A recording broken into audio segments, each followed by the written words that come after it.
Well, howdy, y'all, and welcome to another high-powered episode of the High Voltage Live Show. I'm your host, Willie Snyder, with NEC King Code, coming to you live from the Mile High City in Denver, Colorado. I'm joined by my awesome king partner in crime, Mr. King James Stalkup, over there in Big Sky Country, Texas. Give him all hook 'em horns from the Mile High City, and we really appreciate you over there representing the Stalkup Electrical Education, the best online education you could get, period, and also the best code change book in the business. I don't know if that code's gonna show up, but you guys hit that code and I'll take you right over there and you buy his book, and it really is the best out there. Every time we get in a code argument, we break that baby out, and it's a lot of fun. We really appreciate having that kind of talent.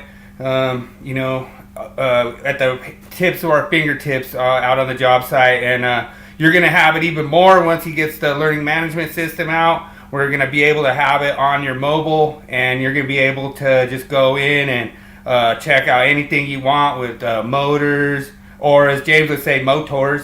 But you check out motors. Minotaurs. Yeah. But it's really awesome, and pretty soon we have the death matches coming. It's actually on its way.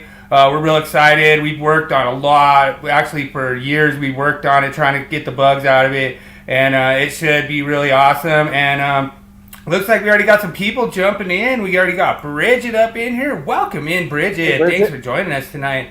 And Mr. John Reitz, awesome. Howdy, how you doing tonight, sir? And like I say, John has a question for you, James, that he actually wanted me to ask you. He asked if the 180 volt amps applies in commercial for how many devices, how many receptacle outlets you could put on a 20 amp circuit.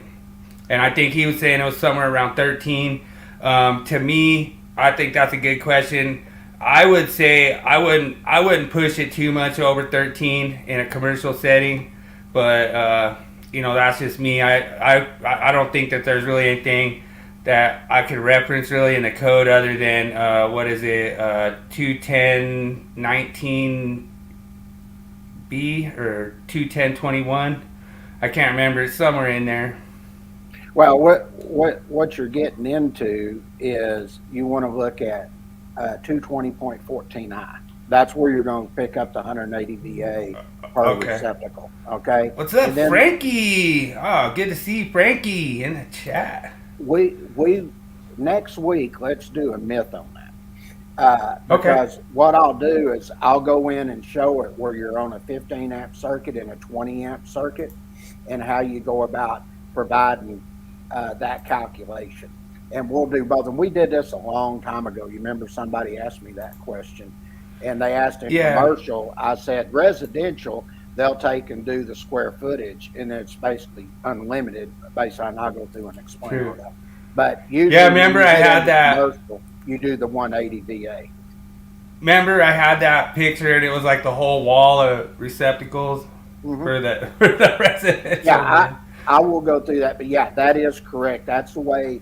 That is the rule of thumb when you're in commercial. You want to do the 180 VA, and then depending on what type of device it is, 15 or 20 if it's feeding it. And I'll go through that and explain. We'll do that as a myth next week, and I'll have a full breakdown showing you all the different calculations, even when you get into residential.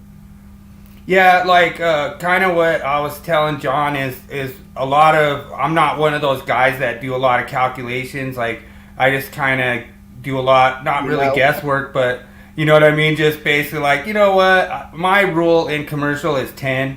I don't like to go much more than 10 openings per 20 amp circuit. And then a lot of times we always end up splitting that up into even more. And, awesome, Bridget. We just keep getting the myths every week. And it's a lot of times awesome people that's in the chat give me the myth of the week where they're like, hey, you can't put MC in conduit, can you? And I was like, yeah, you can. You know what I mean? Then we go do a myth about it, and it's a lot of fun. And John's going to be tuning in next week and checking out to kind of see where we go. I think I would, just off the top of my head, I'd say 13 is pretty safe. Like, I don't see going too much more than that. But you'll be fine. Like, the one thing that you have to factor in too, John, that I always think in my head is that the only time you really have to apply the 125% is when you have all continuous loads. So that's where it gets kind of tricky. Typically in commercial, almost everything's continuous loads that they use. Like, we're doing a laboratory right now, and just everything's gonna run for 3 hours or more at full load. You know what I mean? So it's just basically everything's a individual branch circuit. You know, and I know you're laughing because I've had some statements that I've made where, you know, like, you'll look at I would say the very vast majority of all appliances will say install this appliance on an individual branch circuit. Now, do you really think that you need to install a toaster on an individual branch circuit? You know, stuff like that. So we're allowed as electricians to do the calculation, and I believe that is 210.19a, where we're allowed to do a calculation, and as long as it doesn't exceed, you know, as long as it's a continuous load and it doesn't exceed 80% of that breaker, then you could put, you know, as many as you want on there, as long as it doesn't exceed that 80%. So unless the breaker's rated 100%. True. which is not, like I say, and you'll run into that in commercial. You know, you will. That's why I was saying it. Since that rolled us in, where everybody's liking the myths and stuff, I'm going to show everybody something here that once it comes up, we're getting everything ready right now. I'm telling you, by the time November gets here, that's a short time. These are the type of things you're going to see, and I'm going to show everybody this so they can see how easy it will be. Now, even though this will be on the learning management system, we still want you to subscribe to the YouTube channel, okay? But even the YouTube channel will be set up this way. And anyway, we're setting up now where we have the electrical blog here. And as you can see, we're going to have broken down into the different ones. So you can come in here, look at the tools of the week, the myths of the week we're doing. We'll have other articles like down here you can load more that you'll be able to see, and then I will have everything categorized over here. So if I wanted to look at a myth of the week here, this will pull them up. Now the other articles, there will be some audio video in there, but this one is strictly from the podcast, so it's just going to be video. So if you want to say, look at applying manufacturer's instructions, you'll click that card there, and then it's going to bring you over here, and then you're going to drop down right in here, and then you'll see the video right here. Now, I do have a link right here down below to go to the YouTube channel. We ask you to support us and everything. And then you just click right here where the video thing is. And of course, I put our background in there for the High Voltage Live podcast. And you just click it. Oh, that's dope. And you can just scroll right through this real quick. Listed, you know. Sure, you can come through here and just look at what that you was want. Funny. And I'll never forget asking you that question on ADC Live. That was so hilarious. Oh yeah. I was showing my apprentice. I was like, "Can you tell when I ask a question on ADC Live?" He's like, "No, how can you?" You know. So then I play it back for him, and it was like, "Oh, looks like Willie Snyder has a question over here," and you and Derek just start busting up laughing. Oh, yeah.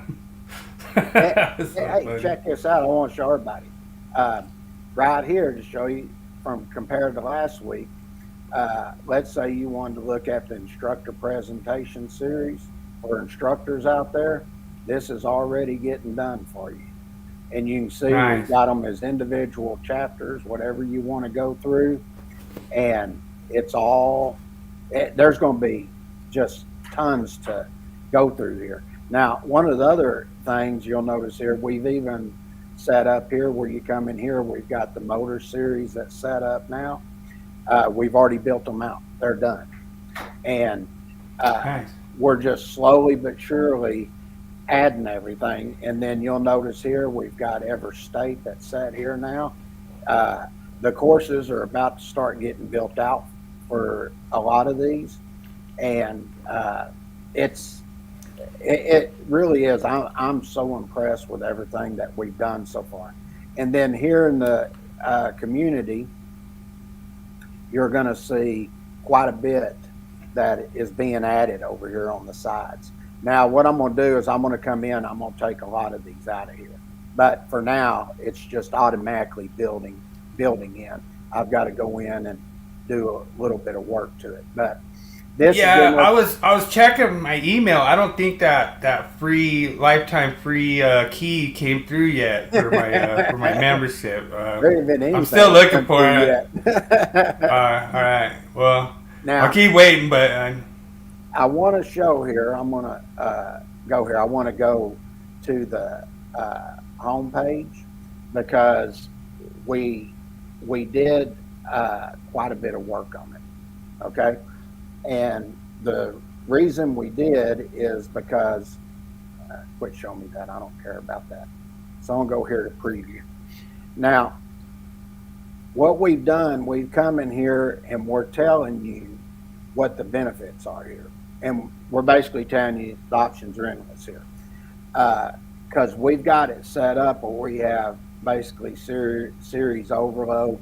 And then we talk about, and it's good that you read these because we have access to where you can just do publications as an instructor also, and have the presentation with it.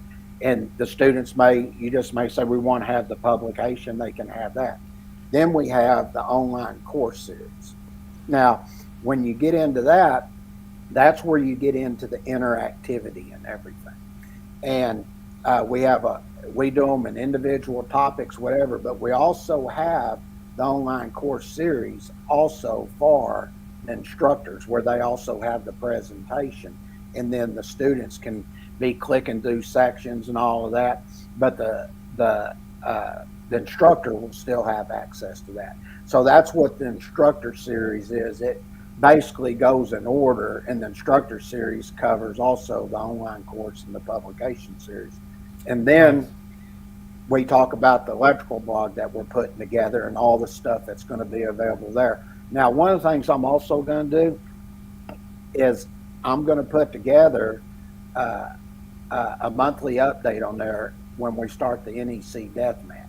So I will have an article that's written on there and going through all the questions and everything and talking about the section it comes from and letting everybody go over and check it out. And I'm also going to put who had the highest, or I'm going to put the top 10 scores on there. Okay? Right.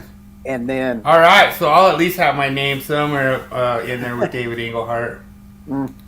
We expect David Englehart to be up there pretty high once it starts. We have our work cut out for us. We're going to compete with David. Now, this is talking about the publications and online courses and basically talking about the books that are internationally known, been doing it 50 years, blah, blah, blah. Then we talk about the interactive publications and how you have quick access to topics. Then we talk about how interactive the online courses are with the clickable sections, fill in the blank calculations, and so on. And a lot of these interactivities that you see in a lot of the other programs, their interactivity is like multiple choice questions. You can click on a picture and enlarge it. You have drag and drop assignments you can do. All of those type of things are stuff that are already built into learning management development. But where you get what's up, Team SOS? Welcome in the house, sir. Yes, sir. But when you get into real interactive like this, and with the clickable sections, tables, fill in the blank, so on, this is totally different than what you're going to see in the normal online courses. And my favorite one of all of them is the step-by-step calculation. Bill's very aware of this, and a lot of other people. Mm-hmm. But because it was kind of my idea. I just asked you. I was like, is there a way you could just fill those in? And then you're like, yeah. You know, I think even Pop's like heard in the background, like, "Hey, why don't we just fill in the blank? You know, we can just do that." So, I was thinking pretty tough that day, but no, honestly, the stall cups take a lot of input and feedback from people that tell them, like, give them, different kinds of ideas, and then they just feed on that. So that's like where you get all these years of development. The death match was kind of my idea, and I thought it would be cool to have like a bunch of people compete. And James was like, "Yeah, that's really cool, but it just took us a lot to really get it better, to really get it to where it's gonna work." Well, it's badass right now. Yeah. So and that's actually considered an interactive type course, but it's for free. So true. And this one with a step by step, you'll have these step by step calculations that go down. We'll have these fill in the blanks, and all you do is hover over the blank and click fill it in, and then there also is on the left hand side there will be an NEC loop that follows those steps that you can click through and read the information, and then of course at the end of it we'll provide an answer key. And then the other cool feature, which I showed last week, is the video with voiceover. And when you get into the illustration part, say I'm doing the step-by-step calculations, you can actually click on there, the sections and everything, and follow along. But as I'm teaching it, I go through it a little more in depth for you and tell you the things to pay attention to. And then, dude, I think I forgot to send the link out, and I'll send it right now, brother. Okay.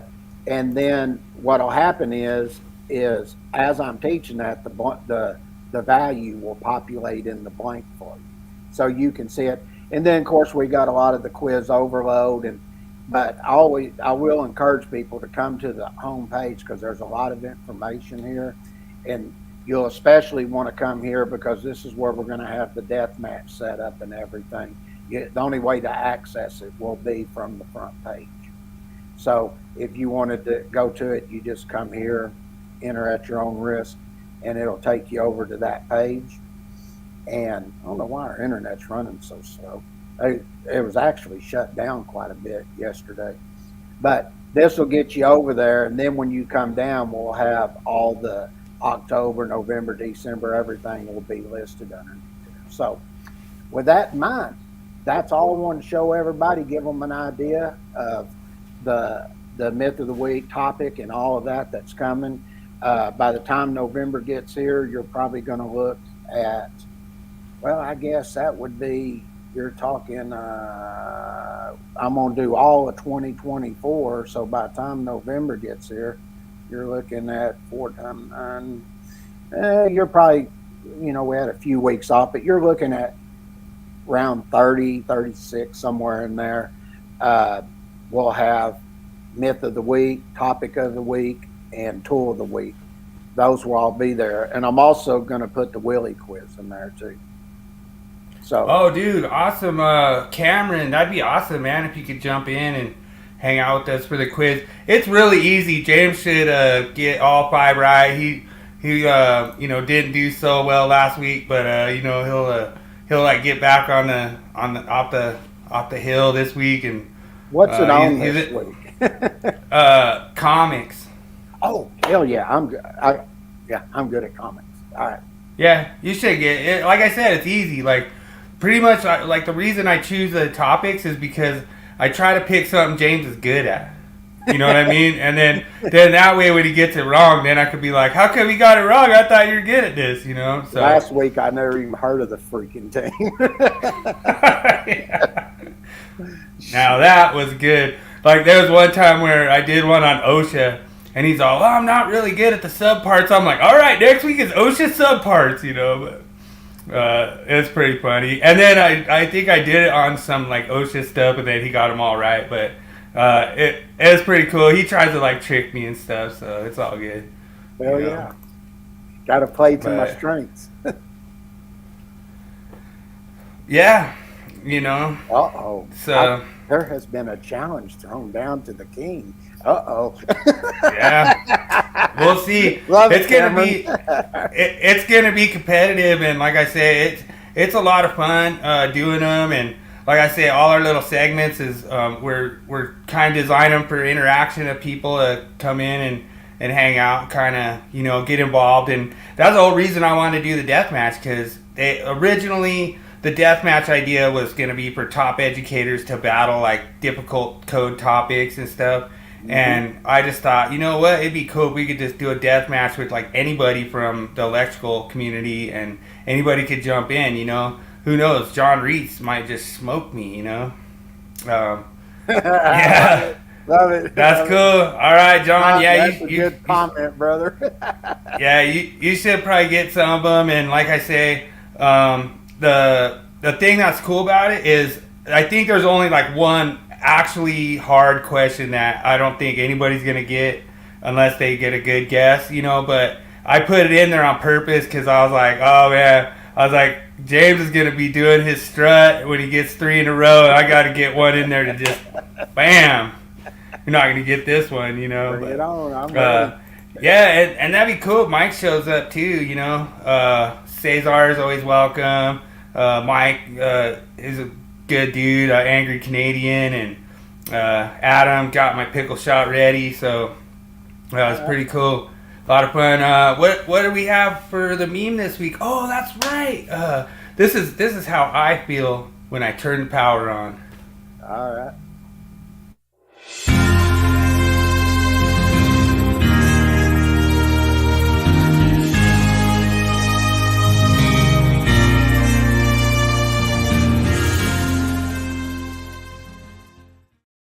You feel like you saved the village because you turned the power on. Not totally gray. Yeah. That's so funny. Stole that from a guy, and like I say, he has electrician logo design company and stuff. So check that out on our electrical code discussion group. When you see that meme, you can go to his link and check it out. Oh, here comes Mr. E. David Engelhardt. Dude, I'm telling you, David set the bar pretty high, so like I say, the death match is going to be a little tougher with Mr. E. Electrical Wizardry up in there. He's pretty sharp cat, so might have to have some tough competition on there. I'll be studying though, David, so I'm gonna try to get some hundreds in there. If I can get some hundreds in the first ones, then I should be all right. Should be able to be in the hunt. Okay, you ready for your myth of the week, brother? Let's roll it.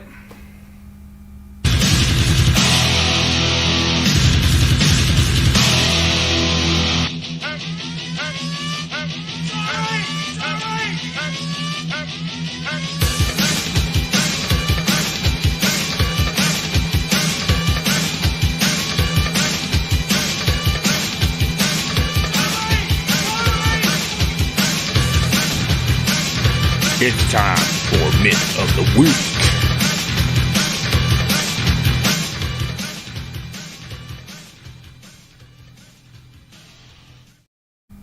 All right. Well, thanks for all the likes, and don't forget to subscribe. Smash that like button. I really appreciate. We already got people hitting that like button up in there. It really means a lot. It boosts up James' ego and everything, and then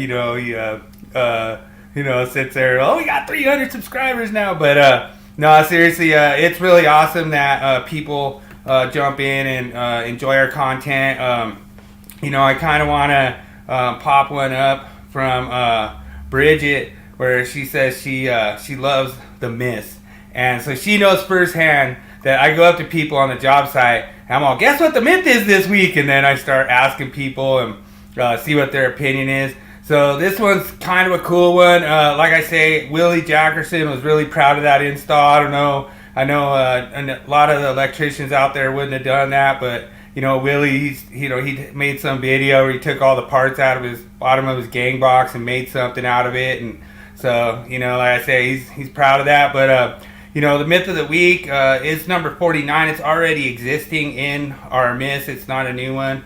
But the AHJ can reject an installation based on solely the parent text 110.12. Now, I purposely mixed this up because there was actually a code change. So in the 2020, it would have said neat and workmanlike manner, and in the 2023, it would say professional and skillful manner. And so I kind of mixed up the two, but the myth this week is actually false. The inspector cannot fail you just solely based on this. So I have an example. There was a guy that I had run some MC, and it was probably about 100, 150 foot.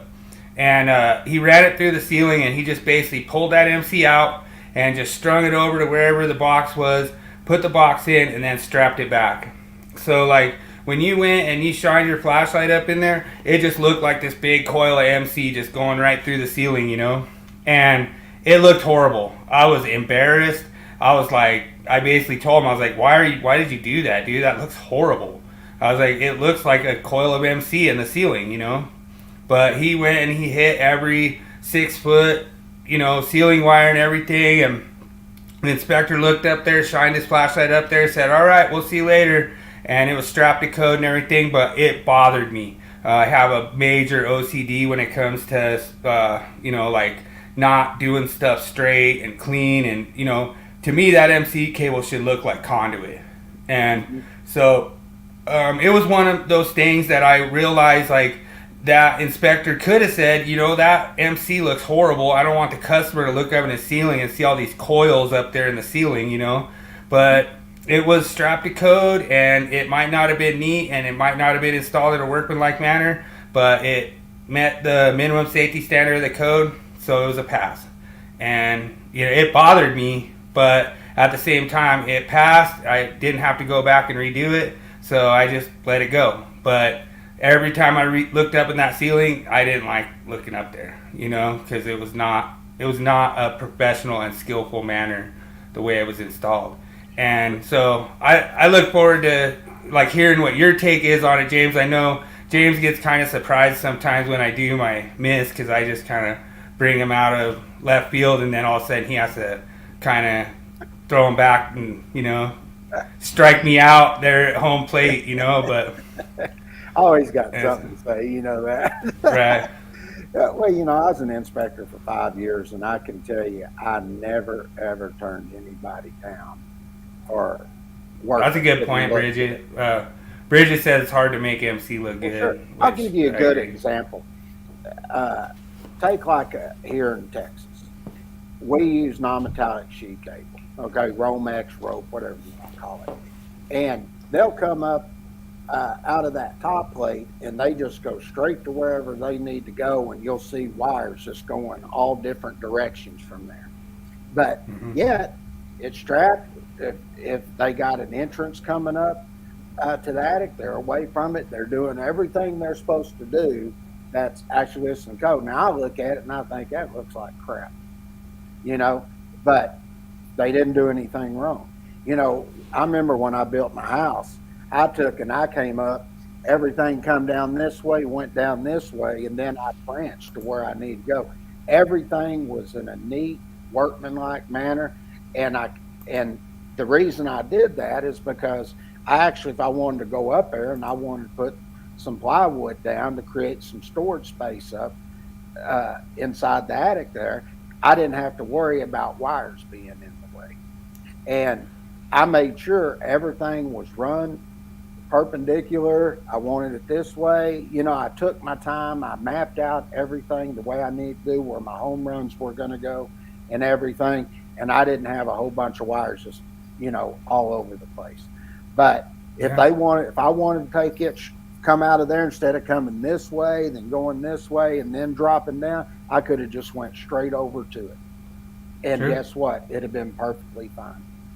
So, you know, that's why I look at this. That's why, you know, especially if you're an inspector, you know, I remember we had one when I was in the city of Grapevine, and they turned them down because of that exact reason. I mean, it looked like a freaking cobweb up there. It was terrible. And I think it was Jim. He turned it down. Greg asked me to go down there and look at it, and I walked in there, and I was like, "Is with Jim?" I said, "Yeah, Jim." I said, "That looks like crap." I said, "But everything's strapped perfectly and everything. He's away from the entrance. You can't call him on that." And he goes, Right. "Well, it says here, neat and workmanlike manner." I said, that's a vague interpretation. What you decide to be neat and workmanlike, he may think that is. He met all the rules, and based on the rules of what's required as far as being away from the entrance and all that, how often you strap. So he did all of that. I said, "You can't call him on that." And he was like, "Really? I can't call him?" I said, "No, you can't call him on that, brother." Yo, So, what's up? give him a What's green up, tag. Mike in the house?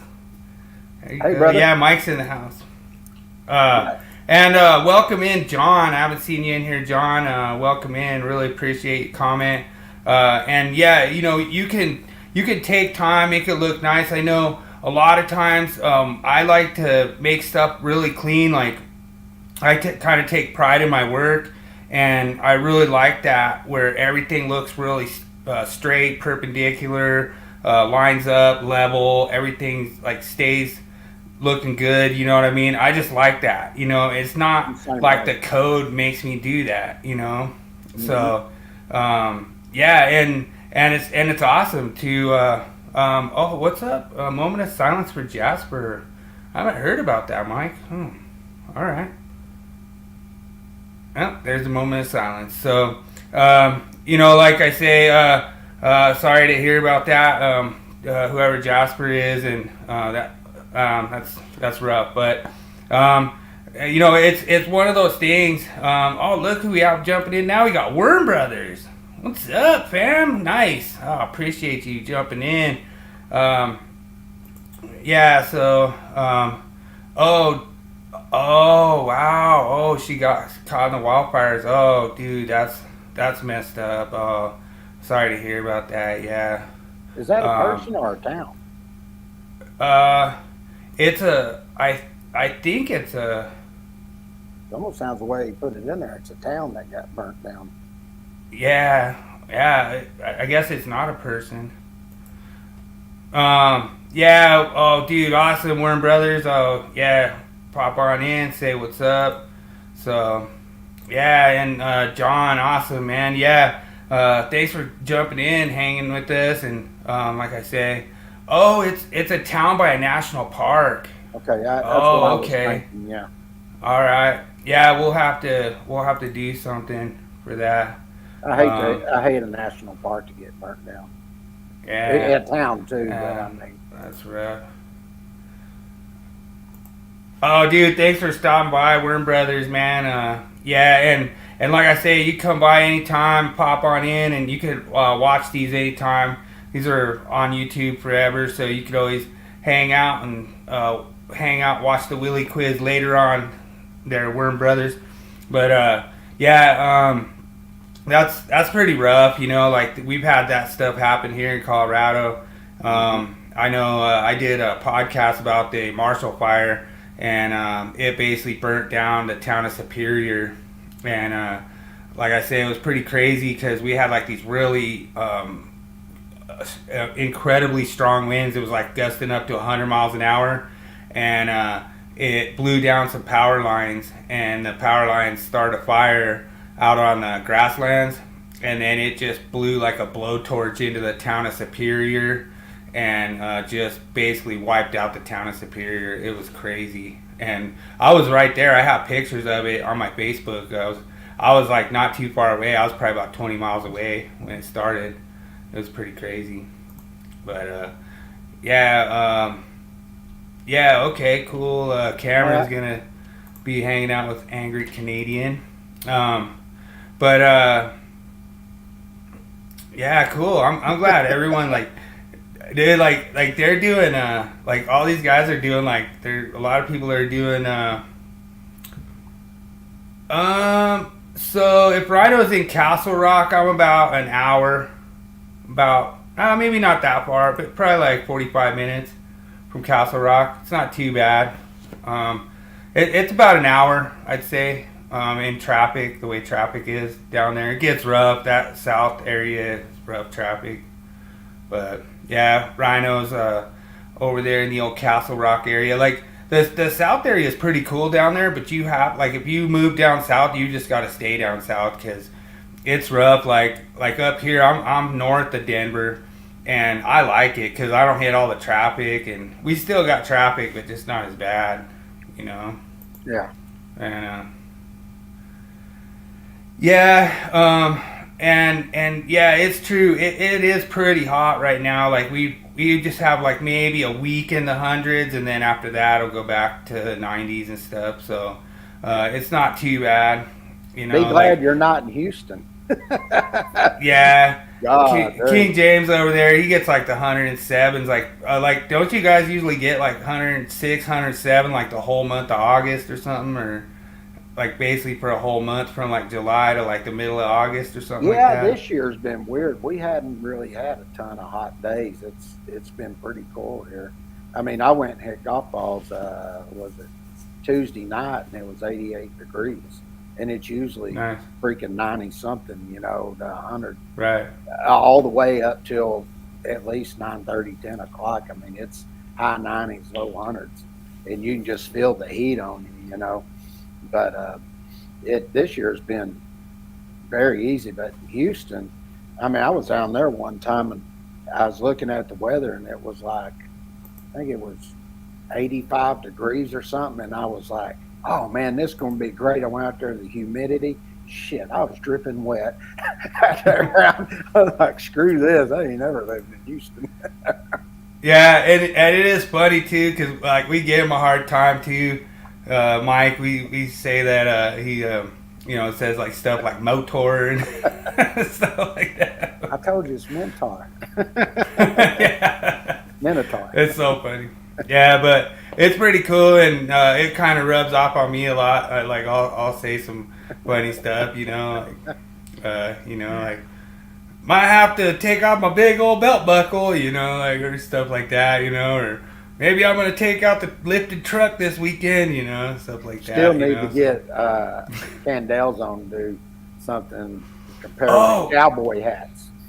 Dude, he called me today and he said he's got to go to. He's a expert witness for a case, and he's got to go do that. I think he said like August through like the 15th of August, and he said after that he's game, and he even wants us on his podcast because he's gonna be doing podcasts, so he wants us as guests on his.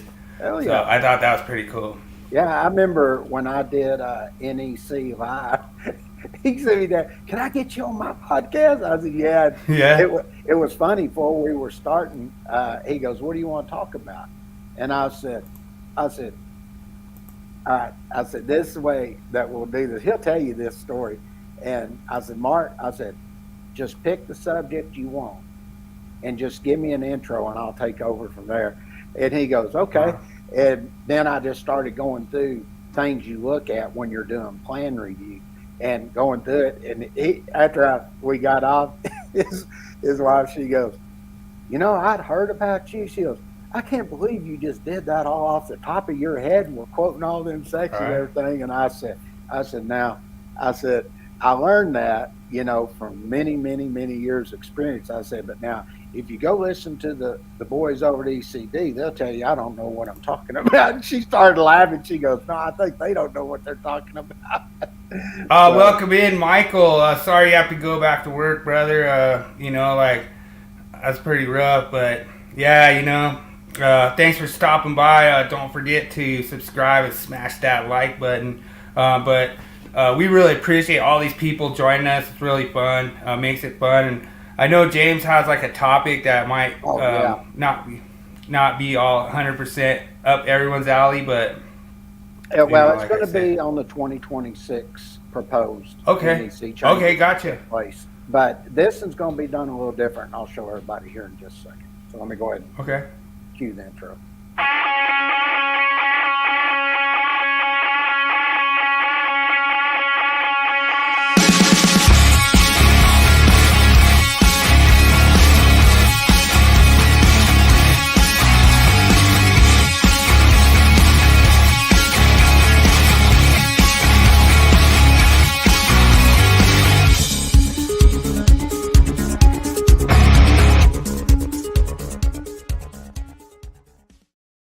Okay, now this particular one, I was getting ready last night, and the last thing I was going to do was topic of the week.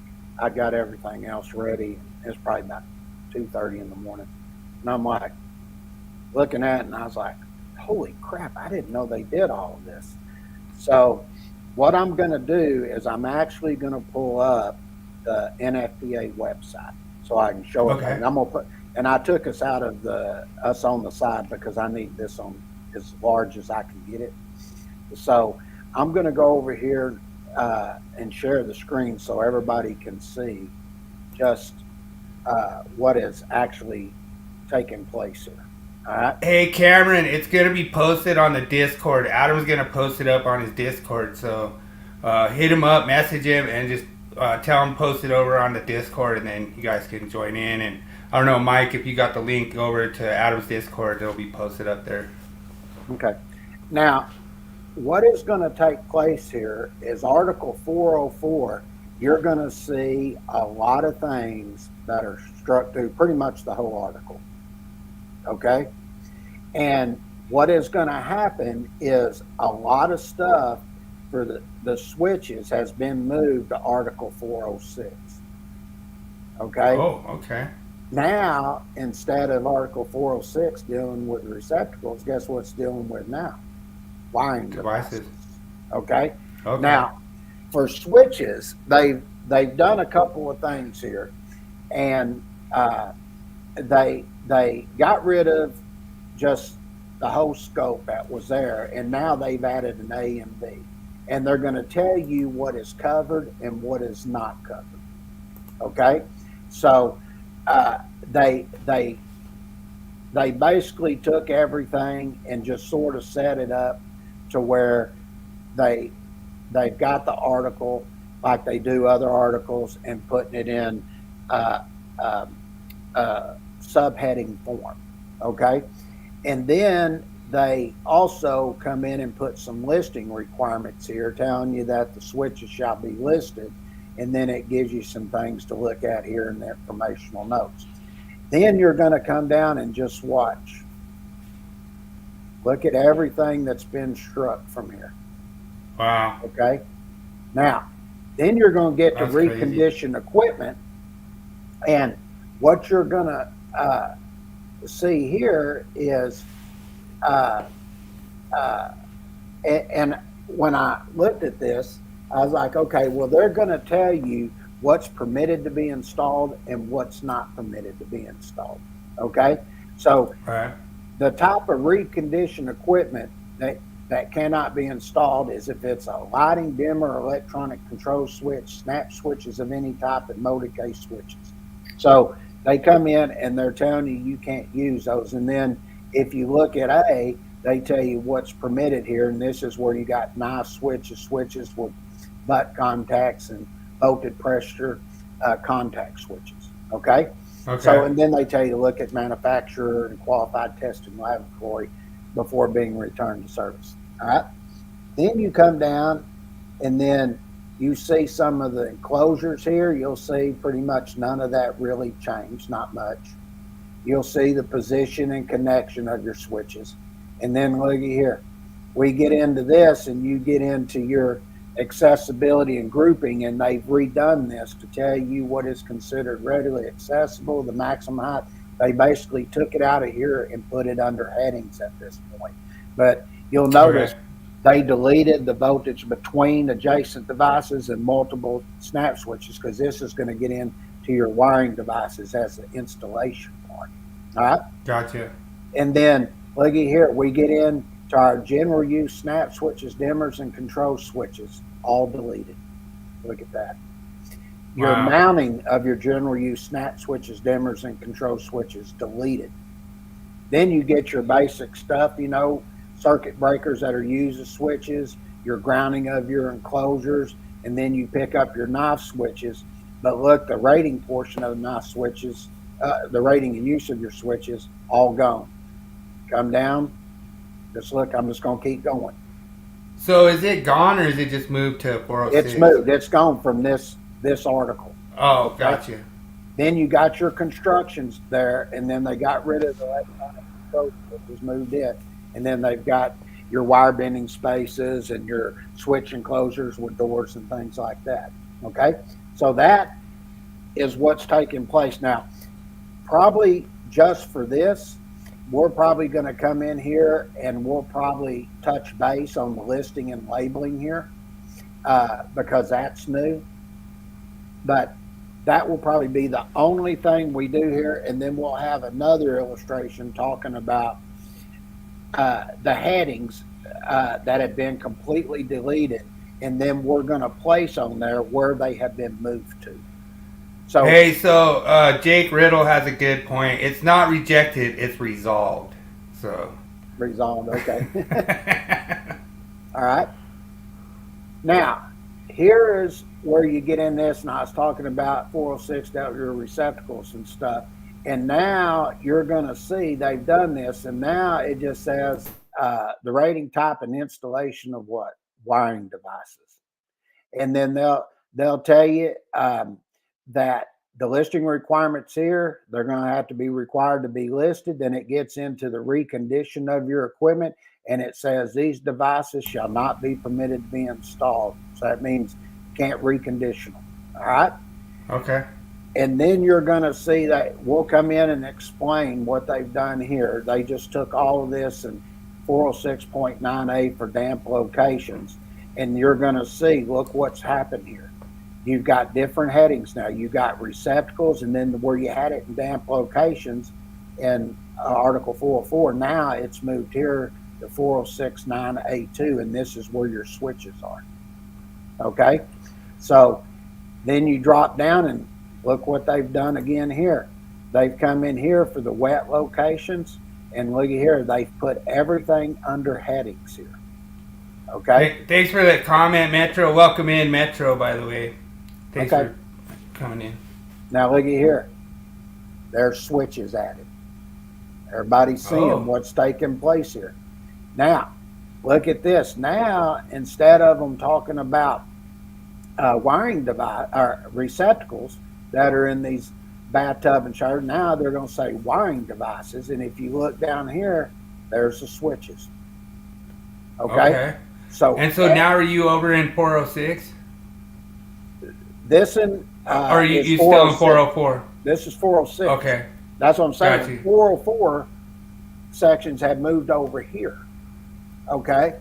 And I really had to look at this last night because I was like, what the hell have they actually done here? And then it started making sense to me once I started looking at everything. And I was like, okay. So question for you as a guy who writes a code publication for code changes for the 2026, how would you, with that kind of massive change, like how would you address that? Would you put it as just one, say 404 and just list all the changes, or how would you go about that? Because Jake has a good point. This is just the first revision, so there could be some of this stuff that gets kicked back, I don't think this is going to happen, and I'll tell you why. Because they've added a brand new definition for wiring devices in Article 100 that's taken this article and being placed here like this. That is a good point, Michael. Me and James have pointed that out too, that the wiring device thing, it was almost better. They're trying to group them into wiring devices, and I think that is a big kind of area, Right. And I think this is going to be very, very interesting getting into this and going through it, explaining this, because one right here is, if you're looking here at 3 for the ground fault circuit interrupter protection here, you're going to see that they're coming in and they tell you here, ground fault circuit interrupter protection for receptacles shall be provided where replacements are made at receptacle outlets that are required to be so protected elsewhere in this code. And then they come down and they have an exception, and they're telling you a couple of things here that you'll look at to where the exception applies. Okay. And you'll notice they'll say no electrically upstream outlet box will permit the installation of a GFCI receptor. Okay? True. A GFCI breaker cannot provide this required GFCI. And this is getting in where they're talking about where the receptacle shall be permitted to be placed with a new receptacle of the existing type, where GFCI protection is provided and the receptacle is marked GFCI protected or no equipment ground. And this is in accordance with 406.12 D28 now. They've changed that section. Okay. So what we're going to do with this right here, because there is so much that has moved over here in different, I mean, people are going to have to know exactly what took place here. Okay.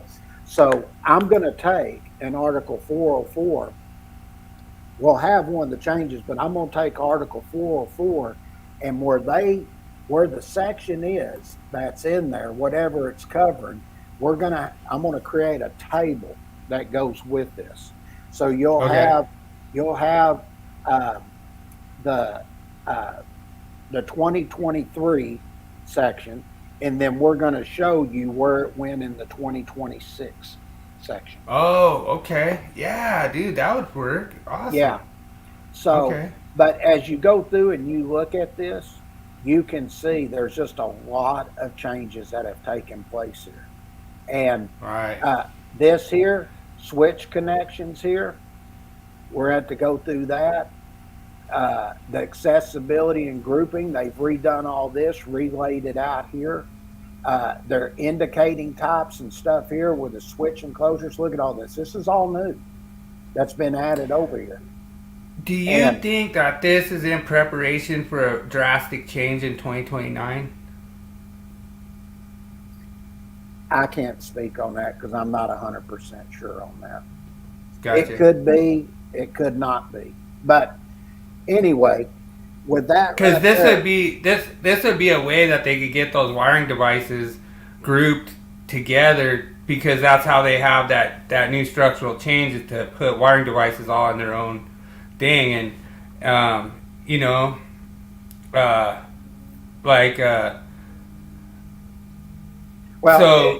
Jake Riddle, he wants to bring back NEC Live. So I agree, man.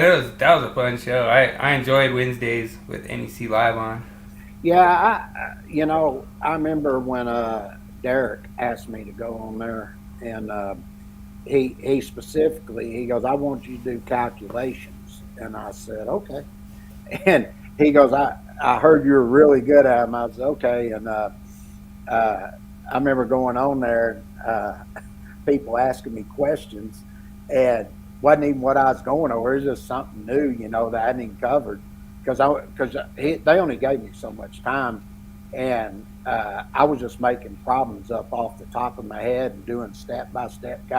And old Derek was, because what was interesting is I actually wanted to have my own presentation. He said, no, we would like to do it because at that time they were trying to promote NEC Live or NFB Link.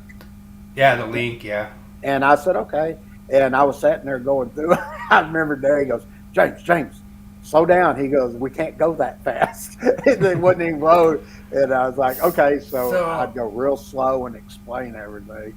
I want to say you were on 2 weeks in a row, and I know 1 week you did 240 overcurrent protection devices, and then another week you did transformers. I don't know which one was first. I want to say transformers was first, then you did overcurrent. No, what I did the first one I did sizing conductors, and I went through and did for motors, transformers, everything. Then the second one I did the overcurrent devices for everything. Gotcha. Or the allotted time I had. So gotcha. If they'd allowed me to just do the whole, go through them all, hell, that'd have been there might have been course. There might have been somebody who suggested you in there, but might have been somebody who said maybe you should get King James on there. But no, it's pretty awesome, because it was funny when I was talking to them about it, because they would always ask for different topics that we'd want people to cover and stuff, and you just blew the lid off that, because they would do like really targeted topics every week, on like, like this would be a good one with 404, 406, stuff like that. And they would just discuss like 404 stuff. And then you just come on there and you're just like, okay, this is how you're going to do this how you're going to do that. And they're like, hey, I'm not even on the page yet, James. But that was funny. That was awesome. It amazed me because I think we have almost like 150, 200 people on each show. Yeah, dude, that was one of their biggest episodes that they've had in a while. Yeah, I mean, there was a lot of people there. Does this mean we're getting close to the Willie Quiz? Yeah, we could start the Willie Quiz early, but looks like Adam's up in the house. What's up, Adam? What up? How's it going, guys? Got the pickle shot ready, bro. I'm ready. I gotta get my. I'm not messing around. Awesome. Coming on. Yeah. Oh, there's Mike, the angry Canadian. Welcome in, Mike. What's up? What's going on, brother? Another one. Appreciate it. There he is. Got Cesar. Cesar. What's up? I forgot. Yeah, see, Cesar's he's got the little cheat code going. He's got the old Texas. Cesar's got like the old-fashioned bedroom. I like it. Y'all gonna get your ass kicked tonight. I'm telling y'all ahead of time. It's on. So, Yeah. So Cesar's got the Texas vibe coming tonight. So hopefully Daniel shows up. I'm crossing my fingers that Daniel shows up. Who's just coming on? I'm gonna pause that because I don't want any echoes coming in. Okay. Yeah, I don't want any echoes coming in my end, even though I'm wearing headphones. But here. Yeah. So. Oh, dude, Adam's wearing the Oilers. Wait. Oh, dude, wearing the Oilers. Uh oh. All right. Yeah. Mike, that's your team. Adam, tisk. I'm disappointed in you. I'm Repping sorry. the Oilers. Forgive me. You know the Oilers hired someone who covered up a sexual assault case. His name is Stan Bowman.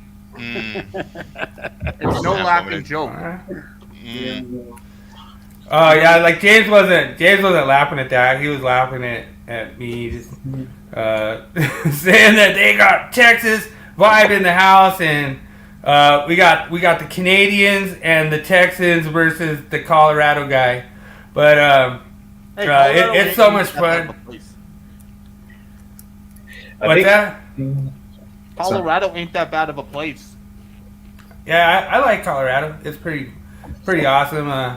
Like I say, it's getting to be my favorite season. Like once we get into like September, I just love September out here. Like September, October, we call it the Indian summer. I just love it out here. It's perfect. It's just nice every day, and it's pretty awesome. So that's the start of football season. That's what I think. Yeah, Michael's over there in Michigan. So welcome in, Michael. First time joining the Willie Quiz. We do a 5-question quiz, and oh god. And so it's this week. It's about comics. I know Mike didn't know. He said it was about Olympics. That was like a couple weeks ago, I think. But all right, we got Cameron. more people jumping in. There's Cameron. Awesome. Another one. Adam jumping in, left, Cameron. I think he doesn't know anything about comics. Oh, dude.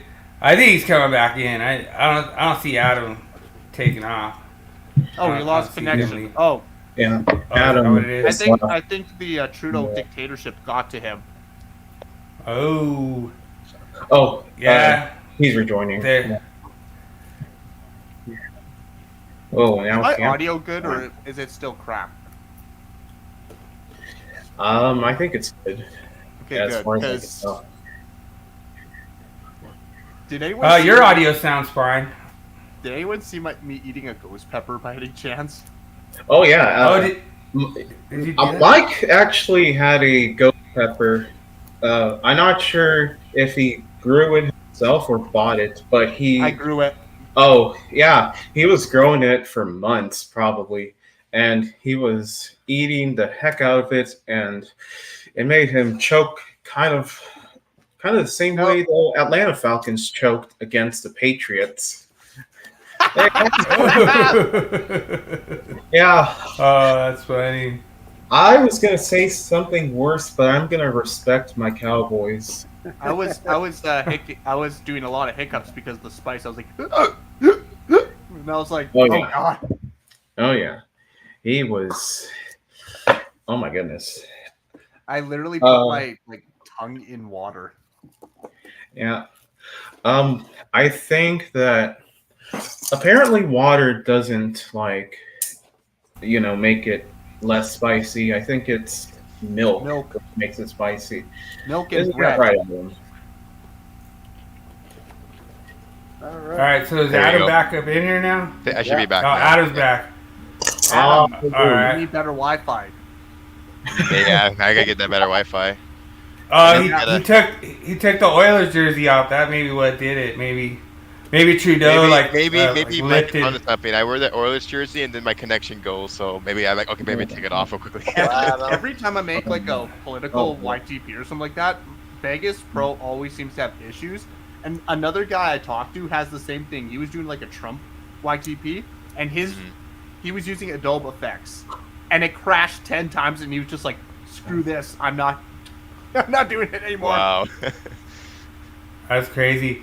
Yeah, it was crazy because we actually did a job, like a hotel remodel, and my apprentice, actually Trump was there, and we were actually remodeling. It was like the meeting room, and Trump had his chair in there, and it had like a gold plaque with Trump on it and everything. And my apprentice took a selfie sitting in Trump's chair, put it on Facebook, and they took it down for hate speech. Oh wow. Like I was blown away. I was like, what? I was like, that was like the weirdest thing ever. What media site was it, by the way? Facebook. Well, Facebook's run by commies, so they're run by the Right. I communists. agree. Oh, nice. Joe Perez, welcome in. Thanks for jumping in. So know actually, your if you look, calculations well.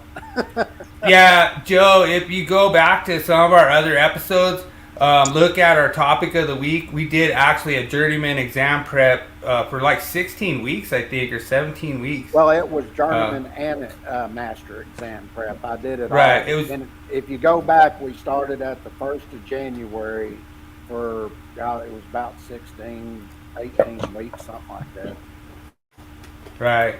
Yeah, so check that out, Joe, and check out oh yeah, dude, Adam Pride. I could see him over at the whiteout. I could see him having his face all painted for the Jets. Oh man, maybe. I forgot. All right, so we're ready to roll this thing, James. We got a bunch of people All right. here. Let's rock and roll. Got a full crew tonight. Yeah.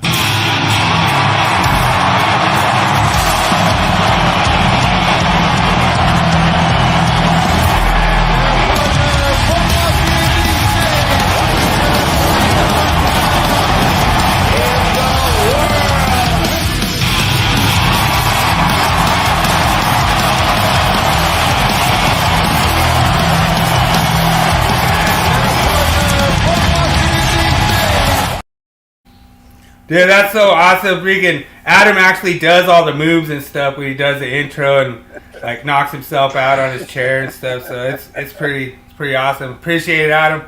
Thank you. So question number 1.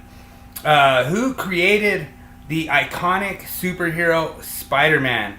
Was it A, Stan Lee and Jack Kirby? Was it B, Stan Lee and Steve Ditko? Was it C, Bob Kane and Bill Finger? Was it D, Jerry Siegel and Joe Shuster?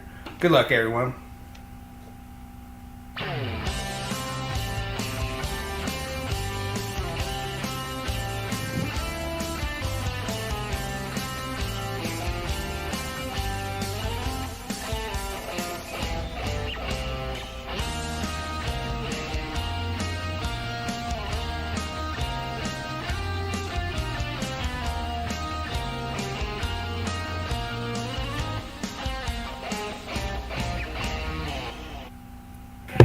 Well, you guys want to follow the leader tonight?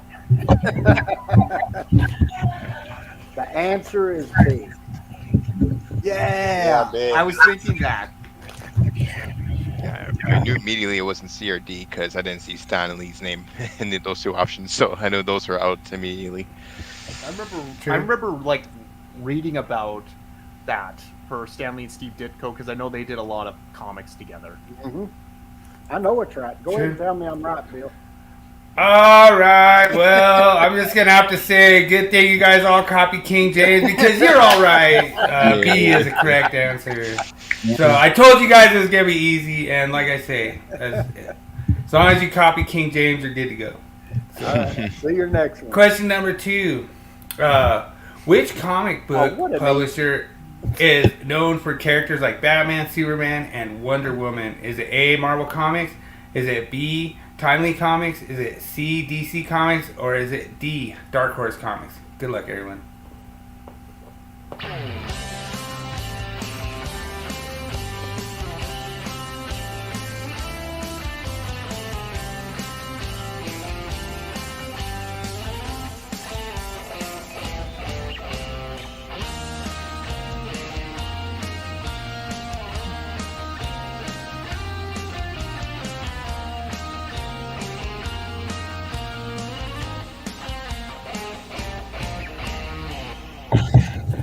All right, Bridget's going B. Oh, Bridget's taking Timely Comics. I'm gonna go with C. Yeah. Any answer for me but C. No. This has to be one of the easiest questions you can ask on here. I told you it was easy. Someone who guessed B? Oh, Bridget. Yeah, Come on, Bridget. Change that to C, Bridget. Change it Yeah, to I C. mean, I was like, she obviously has not watched any of the Zack Snyder films. It literally puts it right in the cover. All right, well, if you said C, you are correct. So everyone gets a point. So we got a bunch of right answers so far. I made them easy so I could just set you all up for the big kill. The So next one. Oh, in for the kill is what I like to call it. yeah, so here we go. In which comic book issue did the character Wolverine make his first full appearance? Was it A, The Incredible Hulk 191?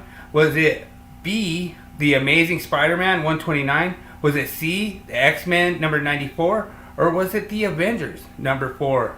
Good luck, everyone.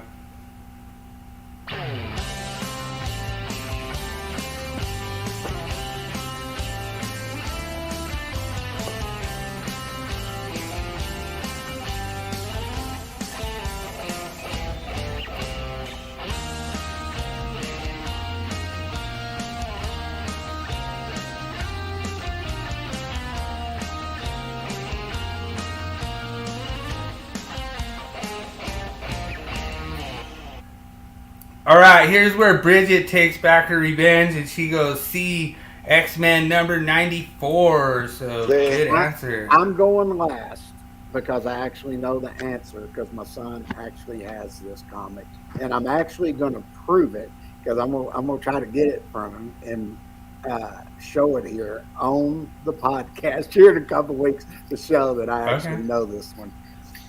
I'm gonna guess A, The Incredible Hulk.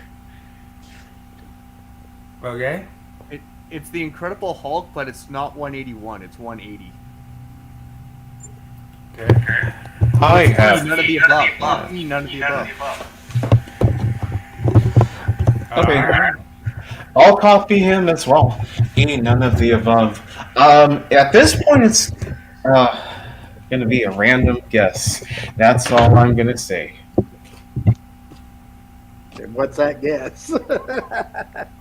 Oh, so Bridget said that was the answer for the question before.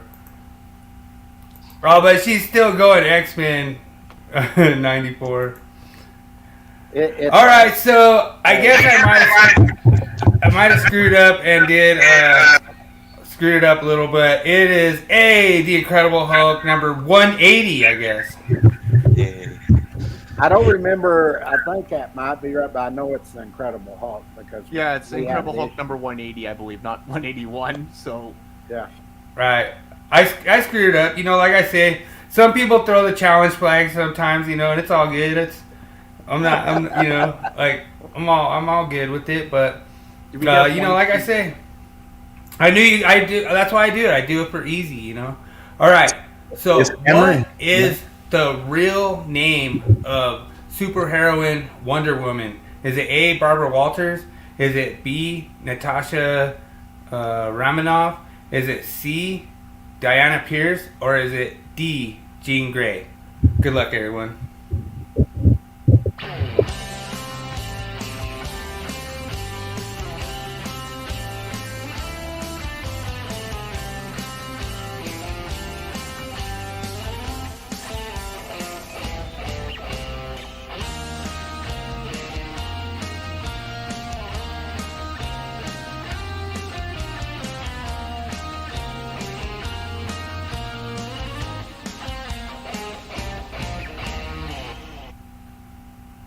And I really would like to see if King James could get the actual issue to see like what number it is for the Incredible Hulk one.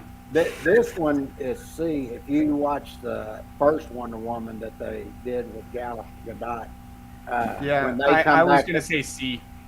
yeah, when they that's it. come back, he goes, "This is Diana," and she goes, "Yeah, I'm the prince." He goes, "She's about to say she's the princess," and he goes, He goes, "This is Diana Prince." You watch the show and you'll know it's Diana Prince. Yeah, because All right. Jean Grey is the Phoenix and Natasha is Black Widow and Barbara That's Black Walters is Widow. an actress. I think she's an actress who played Wonder Woman. But Okay. Diana. But my answer is C. Barbara Walters, I know Linda Carter did, Right. We'll hop on to Yeah. and she was good looking, boy. My dad thinks so too. Hey, that's hurting my feelings now. It makes me feel old. All but right. wait. Well, if everyone who put C wants to go out and celebrate, King James is having a party because C is the correct answer. 4 Nice. for 4, baby. I told you I'm rolling tonight. Let's see what Yeah. the next one is. I told you it was gonna be easy. Another All right. easy one. Yeah. So, what superhero teams include the members Iron Man, Thor, Captain America, and the Hulk? Is it A, the Justice League? Is it B, the Avengers? Is it C, the X-Men? Or D, the Fantastic Four? Good luck, everyone.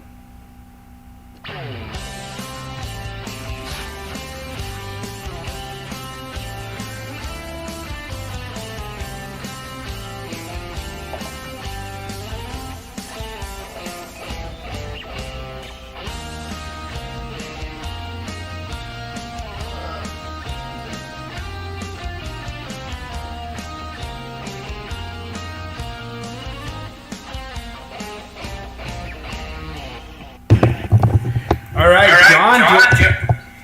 He's going A. Well, you're going to be wrong because it's B. I was gonna say B. I was gonna say B. Now, I'll tell you, when I was growing up, my favorite series that I used to watch as a cartoon was the Justice League. I love the Justice League. And I'm wanting them to do more movies funny. on it. But I also watched the Avengers, too. But the last two that they just did, Marlo's did on the Avengers, I was trying to think what they called the movies. But it's where it was the final two where they all were fighting together. And that's the one where the last one that Iron Man died. Oh, that's Oh, Endgame. gotcha. Endgame, yeah. Yeah. Endgame. Okay. My dad managed to get us like tickets in like a 10 a.m. show, and it was just packed. Like that Oh, was yeah. like black seats. It was so cool. Yeah. Oh, now John's changes his answer to C. No, go Bridget's- B. Bridget's going B. I don't recall Iron Man or Thor being mutants and Captain America's a mutant. You could argue Hulk being a mutant, but no, he was just exposed to gamma radiation. But I think in at least the Ang Lee's version of Hulk, he was exposed to some chemicals as an experiment that protected him from the gamma radiation. So that's why he was able to Hulk out and not die from radiation poisoning. But again, it's different universes. True. There's so many different Hulks. Like, I think there's like 10 different Hulks or 12 different Hulks or something like that. There's like But if you said B, you are correct and you win the Willie Quiz. And so thank you all for coming in and joining me and celebrating everyone's victory. And you guys are all the best comic people out there. And I picked a very bad topic to have like an easy quiz against such smart people. So I appreciate it.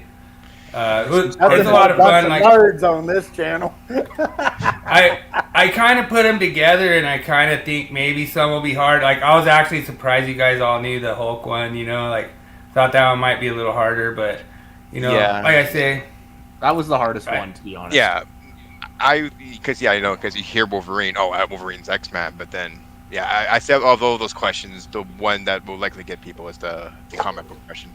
Yeah, the one with Wolverine, because I only got into Marvel during COVID. I watched every movie in order. Disney has it set up for that, and then Disney threw it in the gutter like they did with Star Wars. Oh yeah, I watch. Disney needs to stop hiring middle schoolers to write stuff. I watch all of that. How about Disney just stop hiring middle schools people to write the movies and hire actual people who know how to write, or just give the writers LSD. Well, and that was the whole thing. Like, I don't know if you saw one of the new South Parks where Cartman like changed into that the chick from Disney, and he was like, no, more diverse, and like it was just put a it was chick funny. in it and make her gay. Yeah, exactly. Yeah, it's so funny. Like, no, more lame. I love Trey Parker, Matt Stone for that. Those guys are awesome. Absolutely. Well, thanks a lot for joining us, Angry Canadian, and thanks for joining Cameron. You guys can stick around. We're gonna keep going with our show. We have some more segments to do, and we have it kind of set up as structured, different little segments. Like, I got a tour review, I got different things that we do, and we'll just keep rolling. I don't know if I told you this, James, but Lowe's and Klein actually hooked me up with a tool set this week. So for the tool of the week. So okay. You want to roll the tool? Yeah, let's roll it.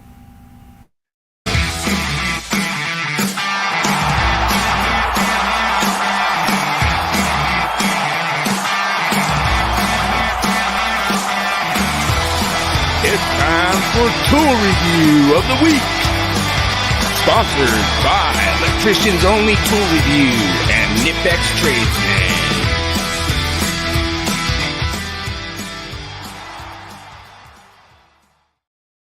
So this is really awesome this week. Somebody needs to hear some echo. But anyway, is that you, Angry Canadian? Oh wait, Here's some echo on there. Let's see. Let me put in the headphones. It should work now. All right, yeah, you're good. All right, so this week Lowe's actually hooked me up with a tool set to talk about, and this is Klein's 5-piece tool set. Comes with linemen's, diagonal cutters, strippers, and 2 screwdrivers, and they're all 1,000-volt insulated. And this whole set's $100, which, I mean, that's like a screaming deal. It was funny because I was talking to some of the guys at work, and they're like, how does it feel? And I was like, oh, it feels great putting a bunch of free tools in my pouch. But they're all genuine, made in America. I know Klein's taken a lot of hits on outsourcing a lot of their stuff to China, and some of their tools haven't been made with the same quality that they've been known for in the past. But I've been really impressed with this set. Like I say, there was a few things that I didn't like. and like I say, the strippers, they're really good. Like they had like the quality material, and then the linemen, they actually have the American flag and they're made in the USA, so that's pretty awesome.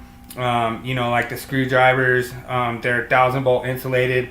That's really nice when you're trying to, like sometimes we have to like take some of this stuff off of live equipment and just maybe change some stuff out real quick. And a lot of times you're going to be in electrically safe work conditions, so you're going to have your, your hot gloves on, you're going to have your arc shield on, you're going to be doing it in electrically safe. You're not in electrically safe work condition, but you're basically using the correct PPE.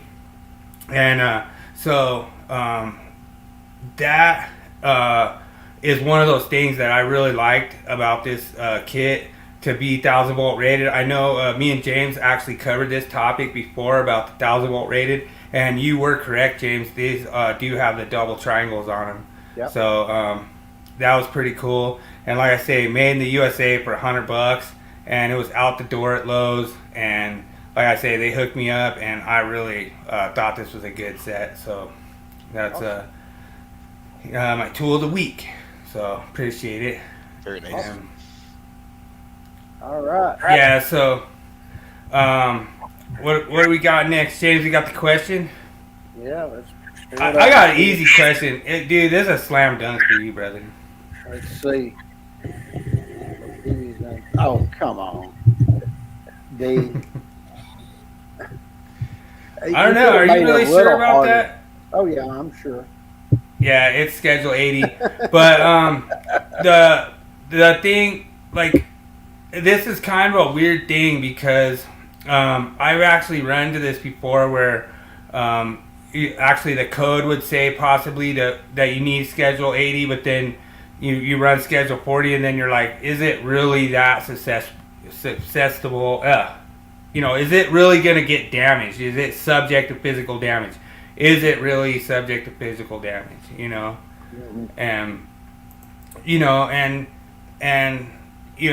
that's funny. And especially getting people that just jump in and have fun with us and throw in answers. The schedule 80 is for subject to physical damage. Subject to physical damage is kind of like an opinion. It's kind of like 110.12. It's up to the AHJ kinda, but it like there's been areas where I ran schedule 40 and it could have been subject to physical damage, but it was not subject to severe physical damage.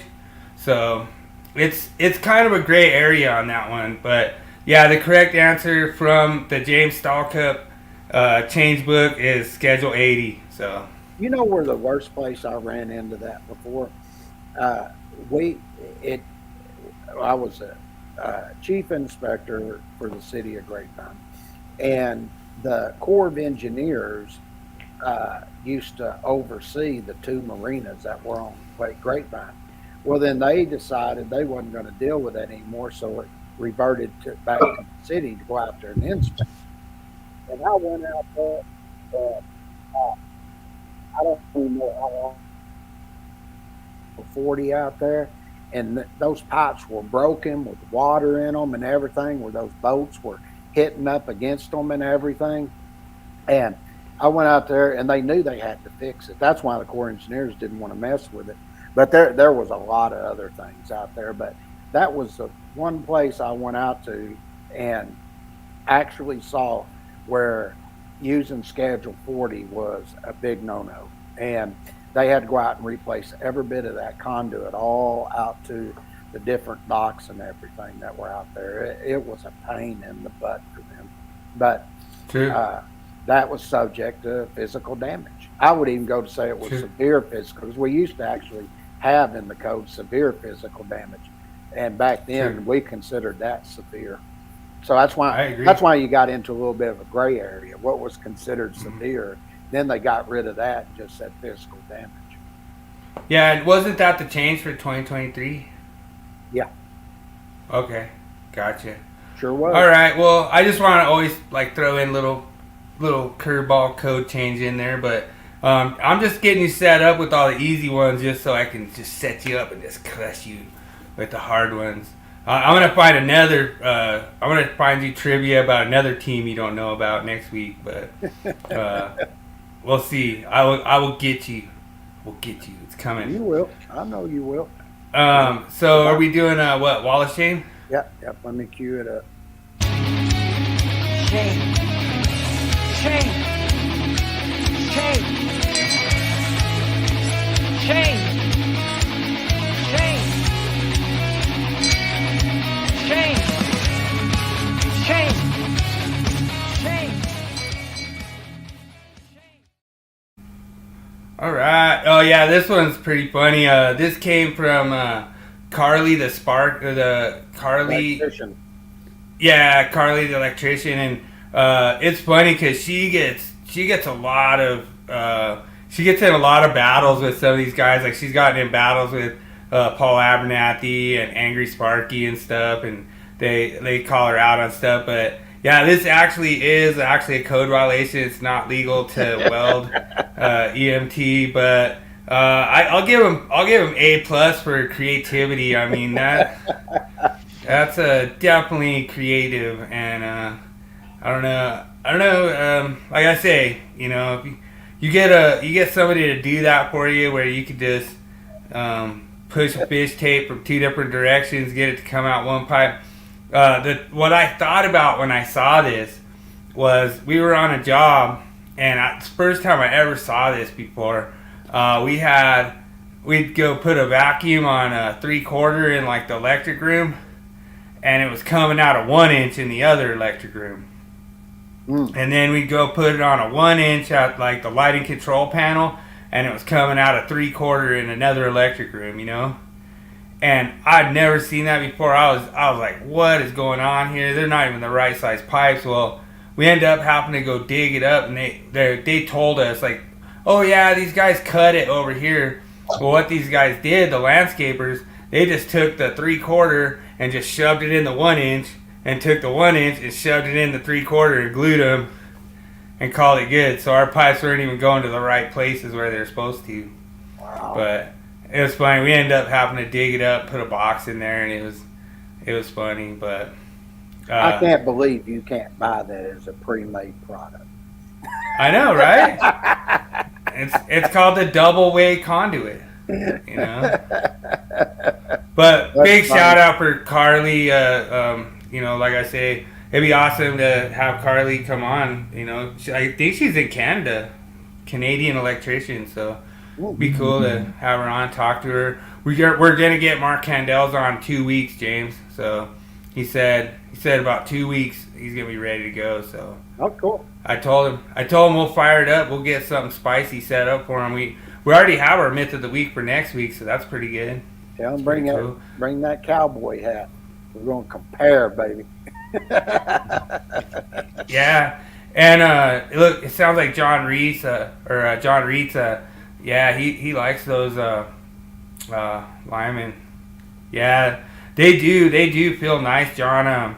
And like I say, I don't know if it was like having those 1,000-volt grips like makes it a better hammer, but it seemed to work pretty good for me. I was doing pretty good, so like I say, I just really thank so much Lowe's and Klein Tools for throwing it out there and everything like that, and so yeah, it was definitely creative mind there. So thanks for joining, Amal. Really appreciate you jumping in, and thanks for joining. And like I say, the Wall of Shame pictures, there's stuff that we get to see there, Adam, that you don't see anywhere else.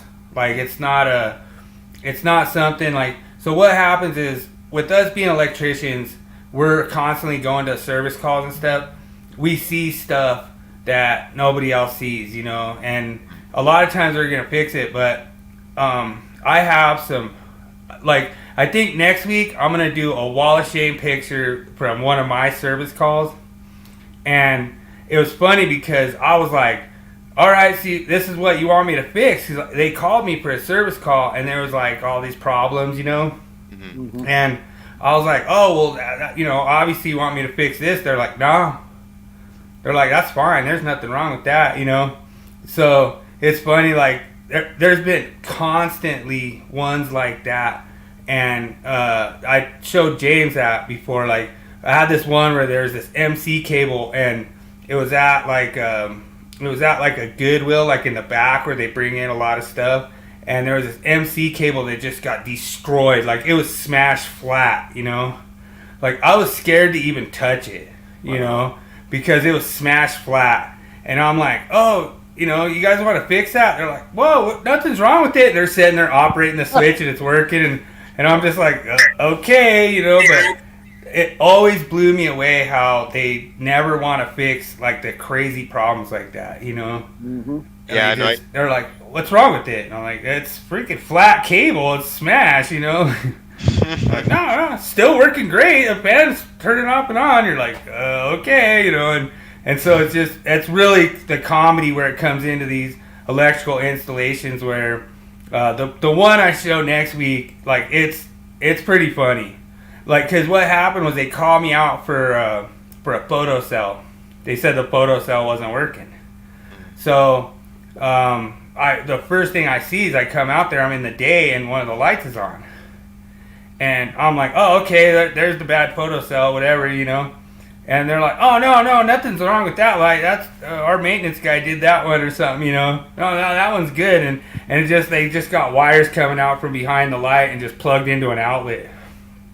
And I thought that outlet was on a photo cell, and then that's the photo cell is burned out. They're like, oh, no, the photo cell's over in the parking garage. And I was like, okay. So then I found the bad photo cell, changed it out, everything. That light was still on. And then I was like, oh, man, that's a good wall of shame. So I went and took a picture of it, you know. Okay. And it's probably still like that still to this day. You know what I mean? Like, oh, yeah, it's a great light. It's in technically a damp location. So, I mean, it's still like a violation regardless if it's not. It's actually pretty skillful. It's just not very professional. You know, so. Oh well. I think you guys will like next week's. It's gonna be pretty good. Yeah, I can't wait for next week. Oh, shame! I can't wait to see that photo. Any topics you want me to cover? You think I might be able to fool King James on? Anything, Cesar? Let's see. Well, we could even do movies. Oh yeah. Oh yeah.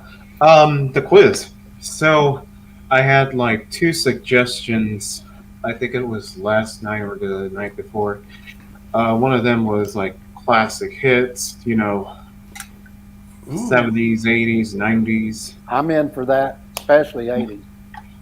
Yeah, 80s. All right. 80s. 70s it is. And what else was there? Oh. We're going to do 60s hits. No, I'm just kidding. I'm good with that too. My dad, a lot of people don't know, my dad used to play music, and Elvis actually recorded one of his songs, and he played with Bruce Chanel and a bunch of those guys, and I grew up listening to 60s constantly. So 50s, 60s, 70s, 80s, I'm pretty good. Once you get to 90s on, I don't listen to any of that news. Some of it. All right, 90s it is. 90s it is. So you know what's funny, Adam? So I was sitting there on YouTube one night, and I was going through. All of a sudden, it was all James Stallcup music, and I'm like, "What the hell? I gotta listen to this, right?" And so the song is like, "I got a sad feeling," you know. And I'm like, what the hell is this? And it's from the 60s, you know? And so I'm like, so I reach out to King James. I'm like, dude, there's somebody like singing songs named James Stallcup. He goes, yeah, that's my dad. And I was all, what? And I had a whole album from him, you know? Yeah. And so then we get this idea. We go take all these Wall of Shame pictures, you know? and we put them all together. We made this little slideshow with his music, and it was all these Wallace Shawn pictures. Like, he spent his whole life like teaching code and like teaching electrical code, and then we just made this collage with his song. And then he goes, "Oh, you could have just picked a better song." He goes, "That's Sad Feeling." That was like, I think he was like 18, wasn't he, or something? Yeah, it was funny because he did this one song. I said, "Yeah, the one we should have done." He goes, he wrote, he did all kinds of. He did this real funny song. And he said, he's singing, he goes, "I was walking down the street." He goes, "Damn, prettiest girl I ever seen." He goes, "She turned around and smiled." He goes, "She ain't got no teeth." and everybody loved that song. "She ain't got no teeth." Also, she wasn't that good looking. Yeah, and there was that other song that he had, like a couple other songs that I didn't even think about, but dude, that Sad Feeling though, it kind of went with the, Sad Feeling went with the, whole like bad, poor electrical installations, but that was really cool. I'll have to see if I can dig that up and maybe toss it in as a short or something. He had quite a few songs, and I was trying, "Lover Don't Go," that was number one over in England. Okay. "Lover Don't Go" was a number one hit. He was they were wanting him to start his touring over there, and Mom and him were about to get married. She didn't want him going because they were going to get married and everything, and he ended up not doing the touring and everything, and that pretty much ended his singing career because he didn't go start like they wanted him to over there. And then my grandfather was like a really big electrical contractor here in Fort Worth, and so he gave my dad a job. Next thing you know, Dad went through the apprenticeship and stuff, and after his 4 years, he was Apprentice of the Year. And then I guess he went about 5 years after that, and he got an inspector position with Fort Worth. 3 years later, he was the chief of Fort Worth, the youngest ever. And then he started teaching over at the Union School. Didn't like the material, started writing material and doing the illustrations, which my younger brother drew for him. And then that's how he got the books and everything started. And that's why I say, the original guys that were out there really had publications were Joe McPartland and a few others. Dad was way before Mike and all these other guys that are, I've been doing it. No, you hadn't been doing it longer than Dad has. I can guarantee you haven't. And so they were actually the first ones ever that had an illustrated code change publication. Yeah, we were the first they ones actually, to do that. They actually they did like a little underline for where the new code language was, and they actually went and used that in the actual National Electric Code book. So like if you go in the code book now, it's highlighted the code change language. So that was from the Yeah, it was funny because I was saying that, and they go, "You're lying," Jeremy and all of them, and I said, "No, I'm not." I went and got, I think it was back in, showing it in 1999 or 2002, one of those. I was showing where we started doing that, and I said, then look at the code come in after that. About 2 cycles later, they started highlighting the text where the change was made. I said that was our idea, and they go, "Oh," and then it went to, "Oh, you're just bragging now. You're sitting there calling me all kinds of names, telling me we didn't do nothing to help in all this, but yet all these ideas that we did, now you see other people doing it." And as I said, we were the first to write a 70E publication. We were the first to write a 70B publication. We were the first to write an OSHA electrical publication, and even the electrical construction portion. And we were the first to do the OSHA Subpart R and Subpart V for high voltage and telecommunications. Those are facts. Nice. That's not hearsay. That's a fact.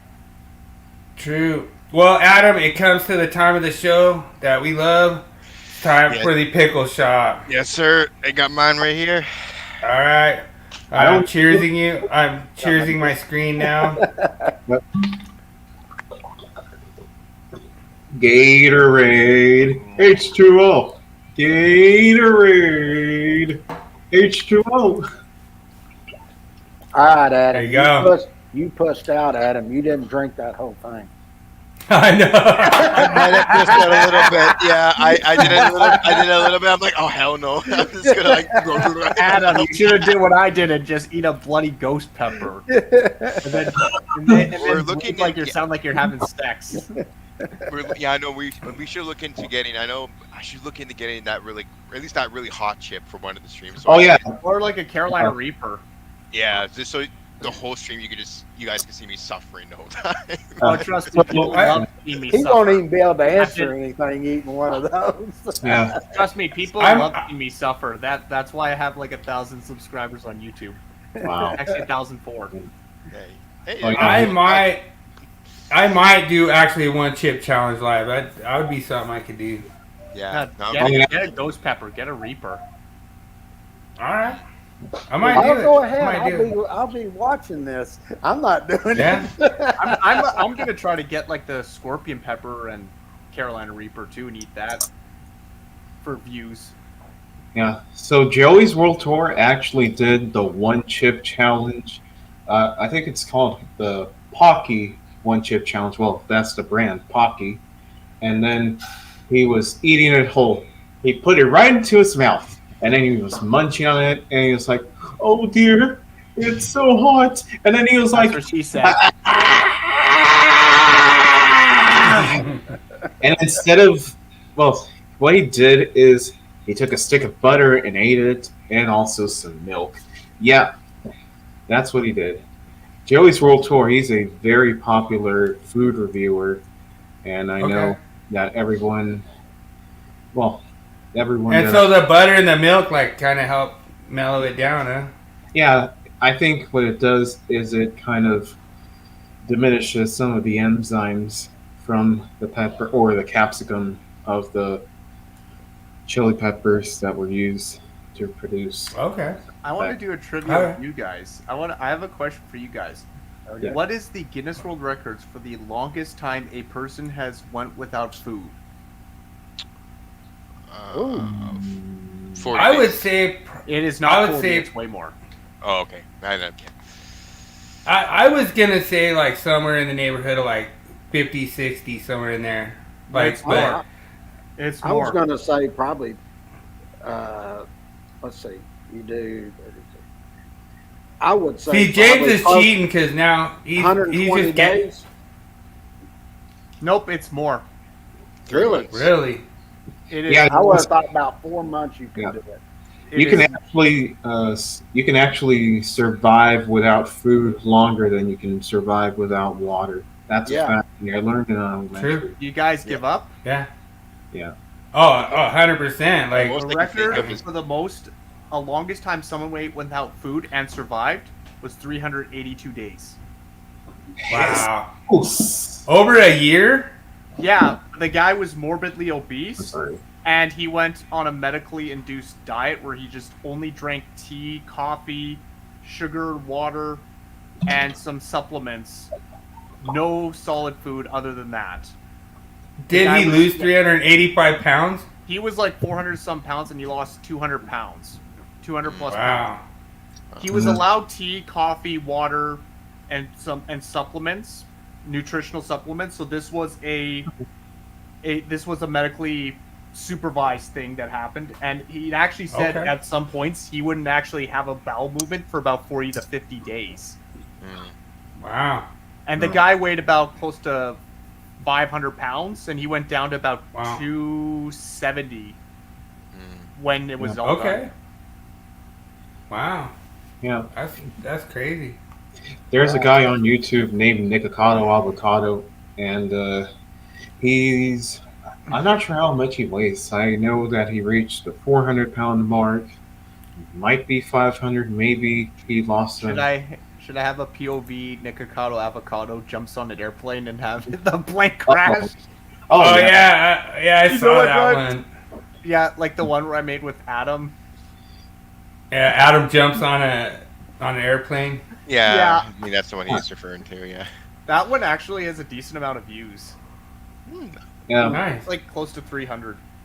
I'm gonna have to like learn from you guys how to do shorts because I really want to do a short with that video we made, James. I'll have to go back in and find it again. But Connor that was McDavid, a good Carey one. Price. Connor McDavid, Carey Price, and just recent hockey things. That's how I got my views. My Carey Price video is 12,000. Nice. Really? And I just literally What? take. I was gonna ask you like where are you out of? Calgary? I'm from Edmonton, the area. Okay. Yeah. Gotcha. I think Rose is from Calgary. Oh, you mean Anne? Yes. And yeah. yeah. That Ladle? was so funny. You love this, James. So like, she went and changed her name and everything, and she's thinking that nobody knew who she was. But then he had her as like a admin or a mod, and so then next thing you know, he goes, "Oh, Rose, check it out!" And he went to like a month ago, and it changes your name in the thing from the old stream. Yeah. I noticed about 3 days ago or so that she changed her name again. I think she has really restrictive parents that may force her to do things she doesn't like. That make her kind of private, and then I know. Don't worry, that's what happens when you're Amish. Yeah. Oh yeah, Mennonites. she's actually a Brethren, if I remember correctly. What the heck is that? A Brethren? That sounds like a cult. Well, Like no offense, but it just sounds like a cult. I'm not sure. Well, she did say she was from Germany, raised as a Hutterite. Okay, that explains it. Yeah. There's that And- very traditional background knowledge. Yeah. Is that like Canadian Amish? That's Oh. like no, that's still they're called Mennonites or Hutterites. Oh, okay. Have you ever? I'm gonna say this: if you ever are gonna buy eggs or chicken and stuff like that, get them from the Mennonites or the Hutterites. They are just absolutely tasty. They're raised in such a way where like they don't get salmonella and all that stuff because they're not bunch packed in. They let the chickens roam free and all that stuff. It's actually probably the healthiest living for these animals. And So taste they're like way the better. Canadian Mormons. Yeah. No, Actually- because- although they do follow Christianity quite well, I don't think it's Mormonism. Although, fun fact, Mormonism Okay. was found off of shrooms. Because, the guy Joseph Smith, when he was going on those trips, Uh-huh. and when he was telling these stories, it sounds like an acid trip or a psychedelic drug trip. Turns out what I Okay. found was that there were mushrooms that have psychedelic effects that grow in the northeastern United States, the exact same areas that he went to, because it is said that he went as far east as New York City and as far west as Chicago. And we already know that the reason why the Salem witch trials started was because of a fungus. They found a fungus that had the exact same effects, that grew in the exact same conditions as say the symptoms during what started the witch trials. They found it to a fungus. So and this is the 1800s. You're gonna get hungry on your horse-drawn carriage. You might go out and see a mushroom and have a snack. Yeah. True. That's a good point. I've never heard that angle before. That's a pretty good angle, actually. Yeah, this was before the USDA. I actually saw a Mennonite family in Tennessee.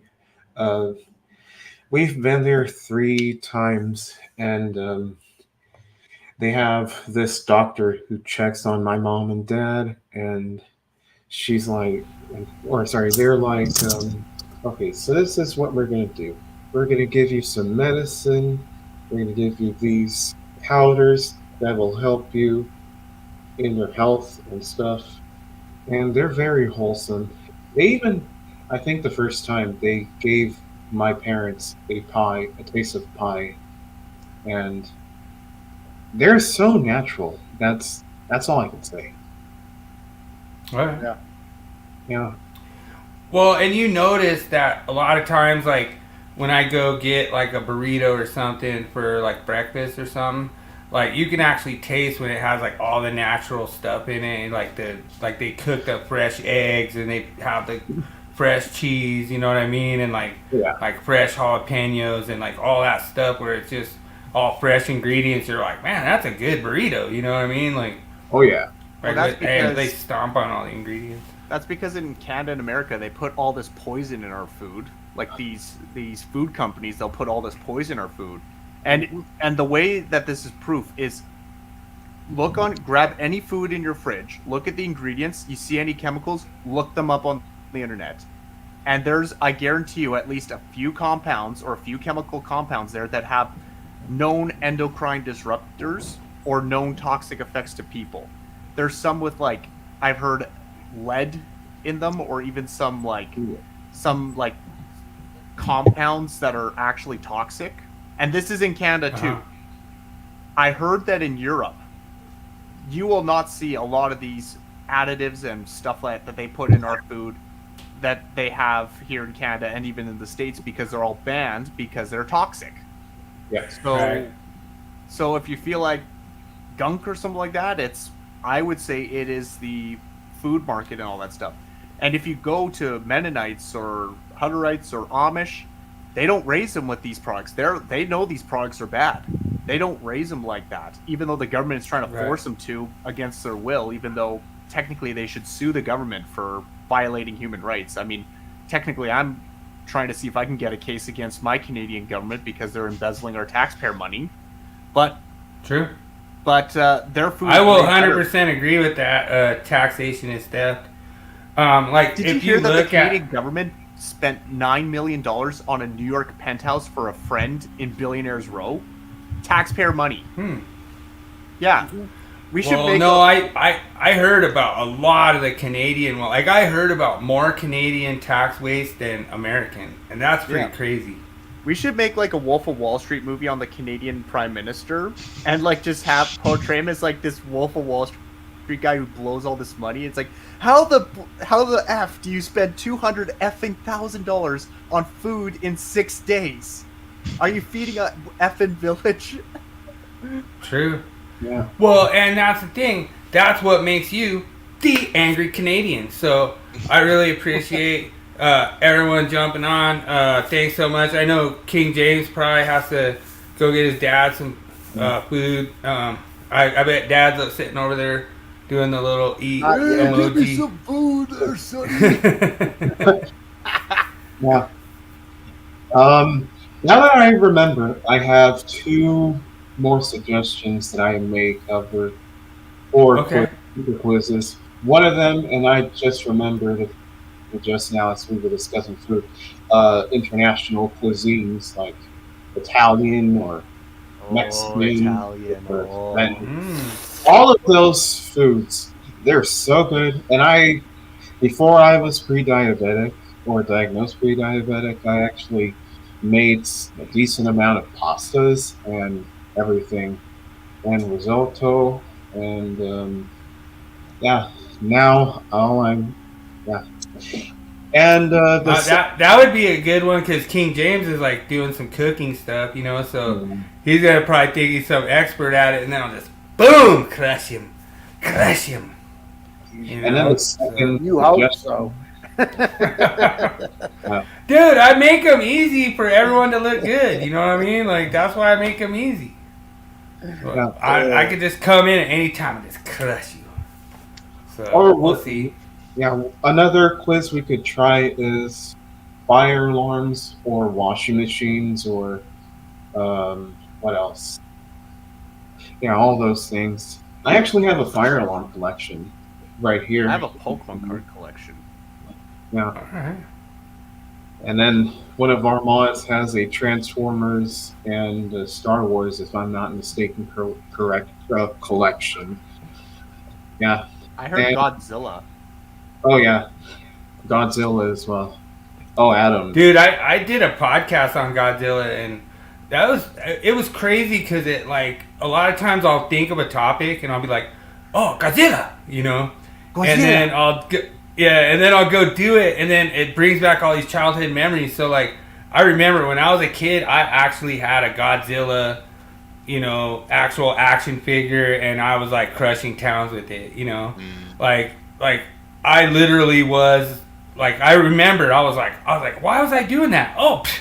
Then I did the Godzilla episode. I was like, oh, okay, and then it was really weird because it really made sense to me as an adult when I did the podcast because, we just dropped the nukes on Japan and they're like, how did this happen? And they're like, oh, Godzilla. You know what I mean? And it kind of like made sense to me. Like, and it was crazy because I'll never forget it. I was like a little kid. I was probably like 5 years old. And I remember I had my little Godzilla toy that I was playing with. And I went to this Japanese guy and I'm like, oh, you like Godzilla? He's like, no. And I remember him just like he did not like it. He didn't want nothing to do with it. He told me I was stupid, whatever. Like, he didn't say I was stupid, but it was just he just gave me the cold shoulder, really, Wow. And I remember it when I was a little kid. I was like, man, I can't believe that Japanese guy doesn't like Godzilla, And it boils all the way down to the freaking nuclear bombings, to the atom bomb being dropped, and that was a way for them to cope with it, to like rebuild and stuff like that, and that's the only way you could really explain it, when it comes down to like, why is like half our town just melted, it's like, oh, Godzilla, you know what I mean? Like it makes sense, it's a way to, kind of break the ice and get over some of the pain and the torment of that, losing a war, At first, I thought it was because you may have given him the Zilla action figure from the Roland Emmerich movie of '98. But then again, that also makes sense too. No, this would have had to have been in like the late '70s. Really, you don't look a day over 40.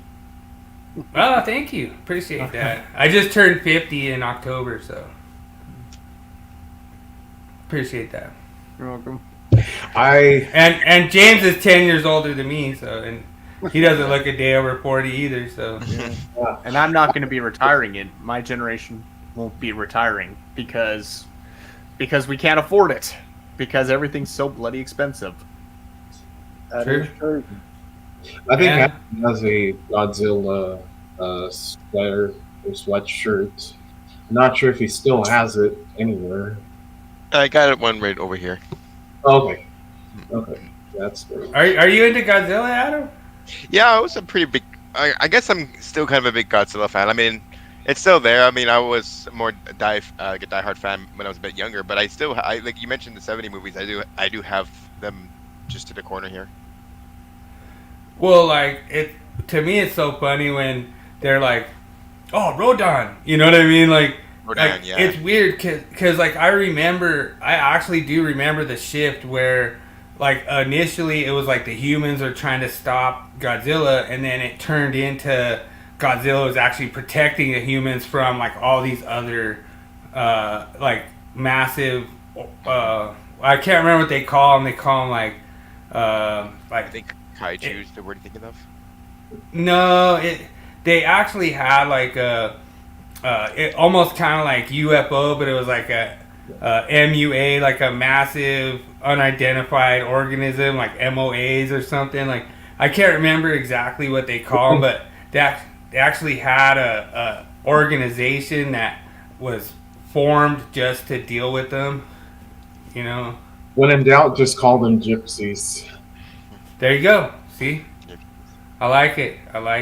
But yeah, I can't remember what they called it. It was like Gypsy One or whatever was like the organization that was like formed to deal with these massive organisms that like come out of the ocean, and like they don't even know where they come from, And so it was like Mothra and Rodan and all that, and then Godzilla was actually he became the hero that protected everyone against all the organisms that were coming out. But dude, I'll have to say I freaking had a great time this show.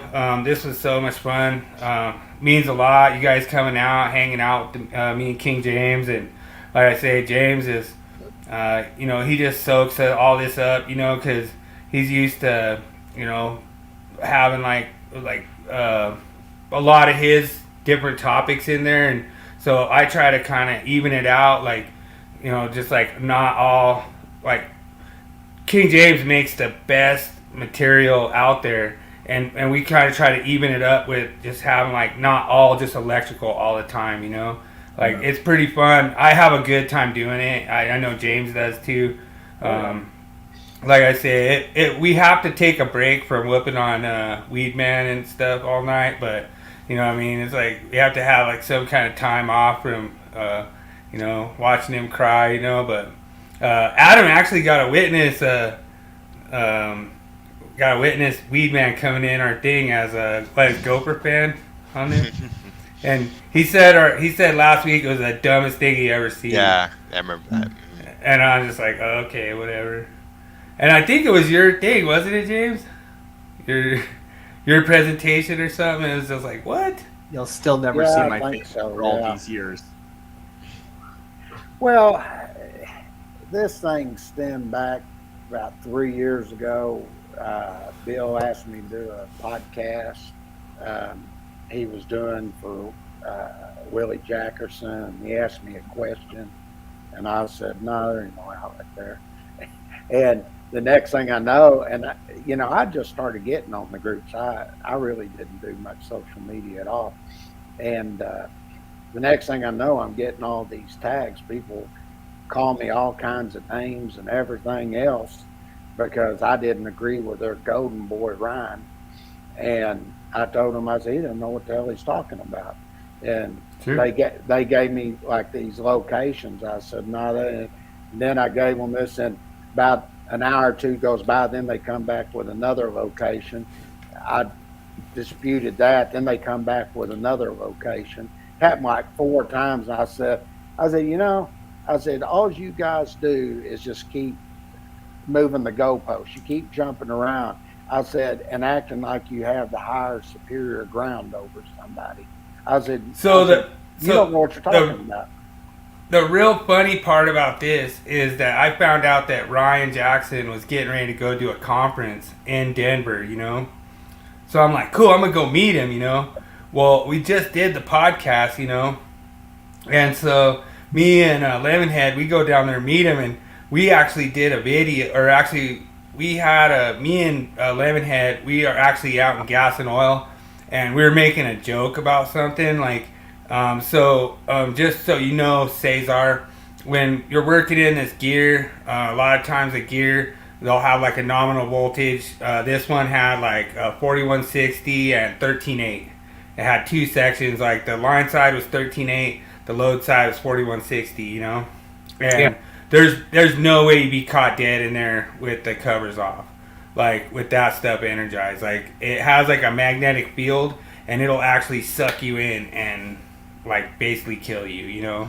So you don't mess around with like medium voltage like that. And so what happened was the company I was working for, they're like, nope, we can't have you guys in the gear anymore. And I mean, we had like literally like 3 things to do and we're done, And they're like, nope, you're gonna have to wait till we get a suit out here and a testing equipment, all this stuff, I mean, we were mad, This is like, we're almost done. Like, we just have 3 more things to do. We're done. And they're like, nope, we've already done this whole entire gear section, So my eyes kind of twinkle a little bit, and I was like, hey, check this out, Bob. This is what we're going to do, I was like, you're going to be the tester and stuff. And I was like, and so I went and I took this 1,000-volt rated glow stick, and I taped it on a piece of PVC or something, and I taped it on like a piece of wood. It was all danger or something, Like, it was so funny. And then I was like, oh, yeah, the testing equipment showed up, Oh, dude, like, everyone in the control building just were on the floor rolling, laughing when we walked in, And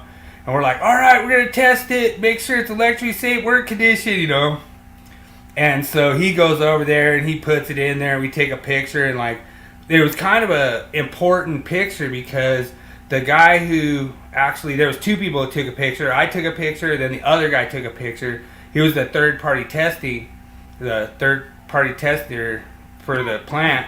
And he goes, you know what? He goes, I've never seen where anybody's actually demonstrated that tester is not rated for that voltage. So that voltage is way higher than what you're supposed to be using that tester on. That tester was for 1,000 volt rated. And he goes, you know what, guys? He goes, I'm going to take this picture. I'm going to use it in my class. So people know that tester is not allowed to be used on that voltage, you know. And so we were doing like a good thing. Then I went on like one of the 70E groups and I'm all, hey, we just got our new medium voltage tester. He ain't cheap, you know, da-da-da-da-da. So this code teacher actually goes and puts it in his video and actually says, oh, this guy's working in electrically unsafe work condition. He's working on whatever voltage. I don't know what it is, you know. And I was kind of mad, you know, because I'm like, dude, we would be insane to be trying to work on that energized, you know. And especially using 1,000 volt rated tester on 4160, 13.8, all that, you know. It's a way higher voltage. You're not even supposed to use those testers anywhere close to that, you know. They actually said that you get one of those testers and you walk in the building and if it goes off, you don't work there, you know. Like it's like serious shit, you know. And so this guy comes out, calls out me and Lemonhead and everything. And so I'm getting ready to go meet him, me and Lemonhead. So then it was like, all right, so we go over there, we meet him for a beer and everything. And he was like, oh, wow, you're the guy, huh? You know what I mean? Like, it was crazy because he was like looking at Lemonhead like, whoa, you're the guy that I made the video about, you know? And it was like to meet him and everything. He's like, I can't believe James doesn't think that's an outlet. I was like, dude, I don't want to even go there. I don't want to get into it. I just want to hang out, have a beer with you, you know? But it was like this big, you know, instant clash between, I believe this, I believe that, you know? And I was trying to just walk the tightrope going down the middle, kind of like, I'm not going to get in the argument. Now I'm full on in the middle of the argument, and I'm like, me and James are right. You know, there's no outlet, and you guys are just trying to push something to sell products. Kind of like what the Angry Canadian's saying. They're trying to like push the code, change the code, try to sell more products, try to, you know, increase like, you know, oh wow, we have to sell warning labels on lawnmowers in case they use them as hedge trimmers. You know, it might chop your fingers off. It's like, dude, we don't need that shit, you know? And it's just, these guys are just trying to push. And at the time when this all happened, I think it was 2021, it wasn't really that evident to me. Now in 2024, I'm like, no, fuck this shit. We're going in, we're going to put public inputs in, we're going to put public comments in, we're going to stomp the code making panel and push back on them, and they're going to have to, you know, they're going to have to back off these harsh regulations, and they're not going to be able to get away with what they think they're going to get away with. Yeah. It all comes down to lawsuits and cases and that in the end. So that's really funny you mentioned that, Cesar, because the one that we're actually going after was actually 210.8F in the National Electric Code. And there was no lawsuit that could be filed because nobody was negligent. Nobody was found to be, like, nothing was done wrong. What happened was a kid jumped a fence, landed on an AC unit, crushed a temporary wiring method that is not even code compliant, lost the equipment ground, and he got electrocuted. And yeah, it's a sad story, but it was 17 years ago. The equipment was way different. It's not a new installation. There was no lawsuit. I couldn't find nothing. I don't know if James ever found anything, but I couldn't find anybody that was sued. The inspector got called in. The homeowner got called in. Everybody got called in, and they tried to file a lawsuit, and there was no lawsuit ever filed because nobody was negligent. There was nothing done wrong. You know, and so then they somehow pushed through this code change by one vote and say, oh yeah, now we got to put Class A protection on everything installed outdoors of a dwelling unit. And it's ridiculous. And like I say, I'd like to see it get deleted, but I think they're going to try to keep the boat anchor in for at least another cycle.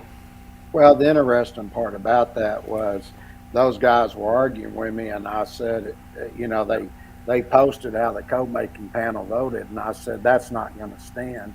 And they said, you don't know how the code making process works. It got voted on the floor, and apparently Ryan Jackson did a mic drop.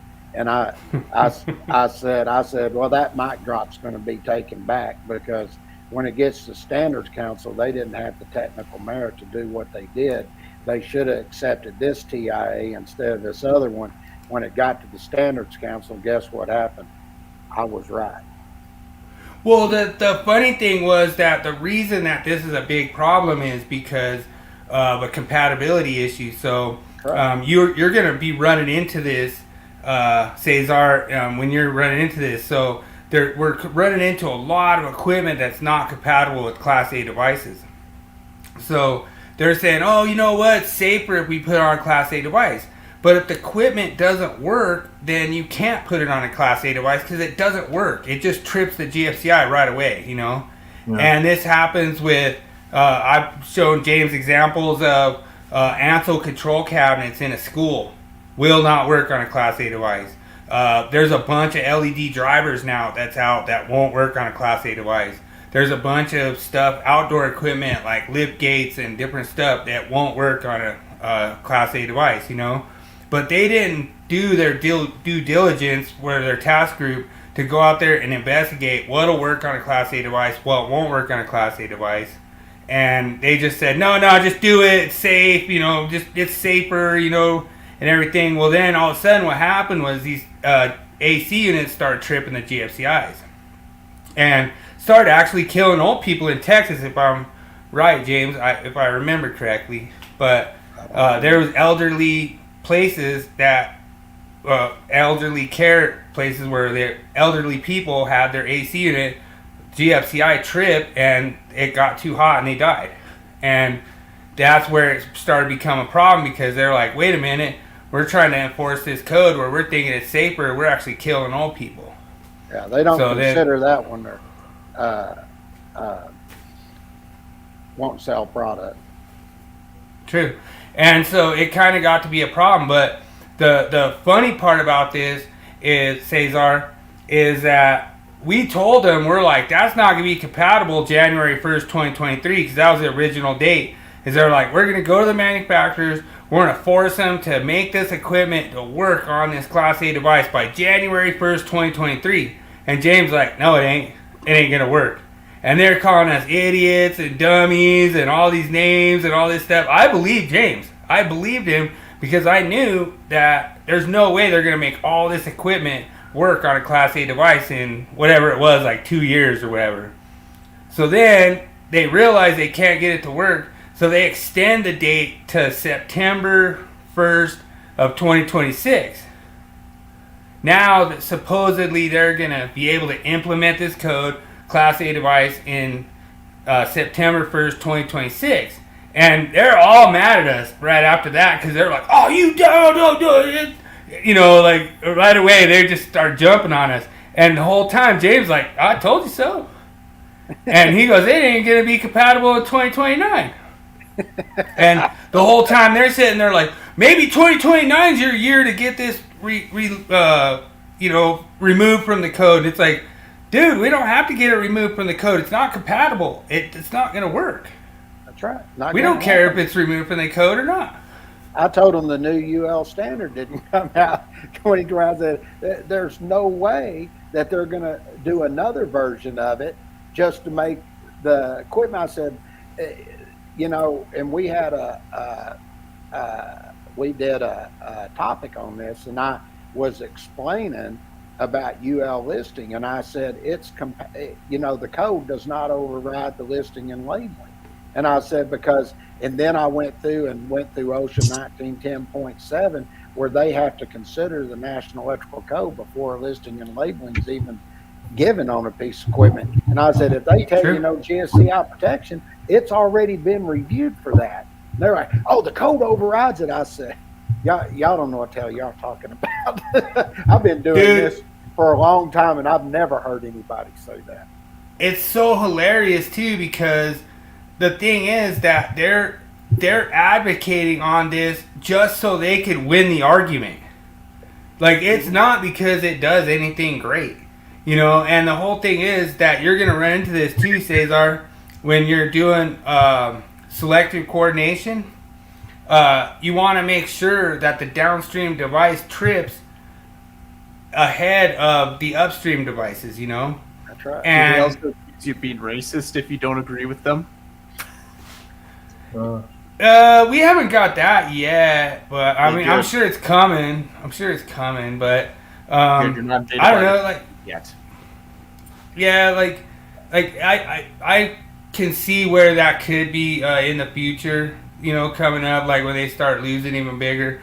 So far, they still think they're winning the argument, you Well, know. what And they think, Because if they do that, they accuse them of communism. well, Yeah. what they accuse us of is wanting to kill people because we don't. Oh, yeah. UFC. yeah, oh yeah, we lied and babies died. That's their little slogan. Yeah. So, all right, I gotta wrap up, boys. He's ready. All right. All right, sir. Well, hey, thanks everyone for joining. Really appreciate it. Had a great show. Thanks, Adam. Thanks, Cesar. Thanks, Mike. Thanks, Angry Canadian.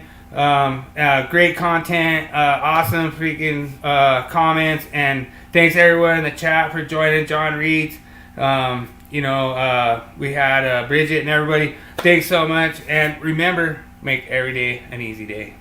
Everybody have a good weekend. We'll see you next Thursday. Maybe Bill can keep me from going 5 for 5. That's it. I'm out.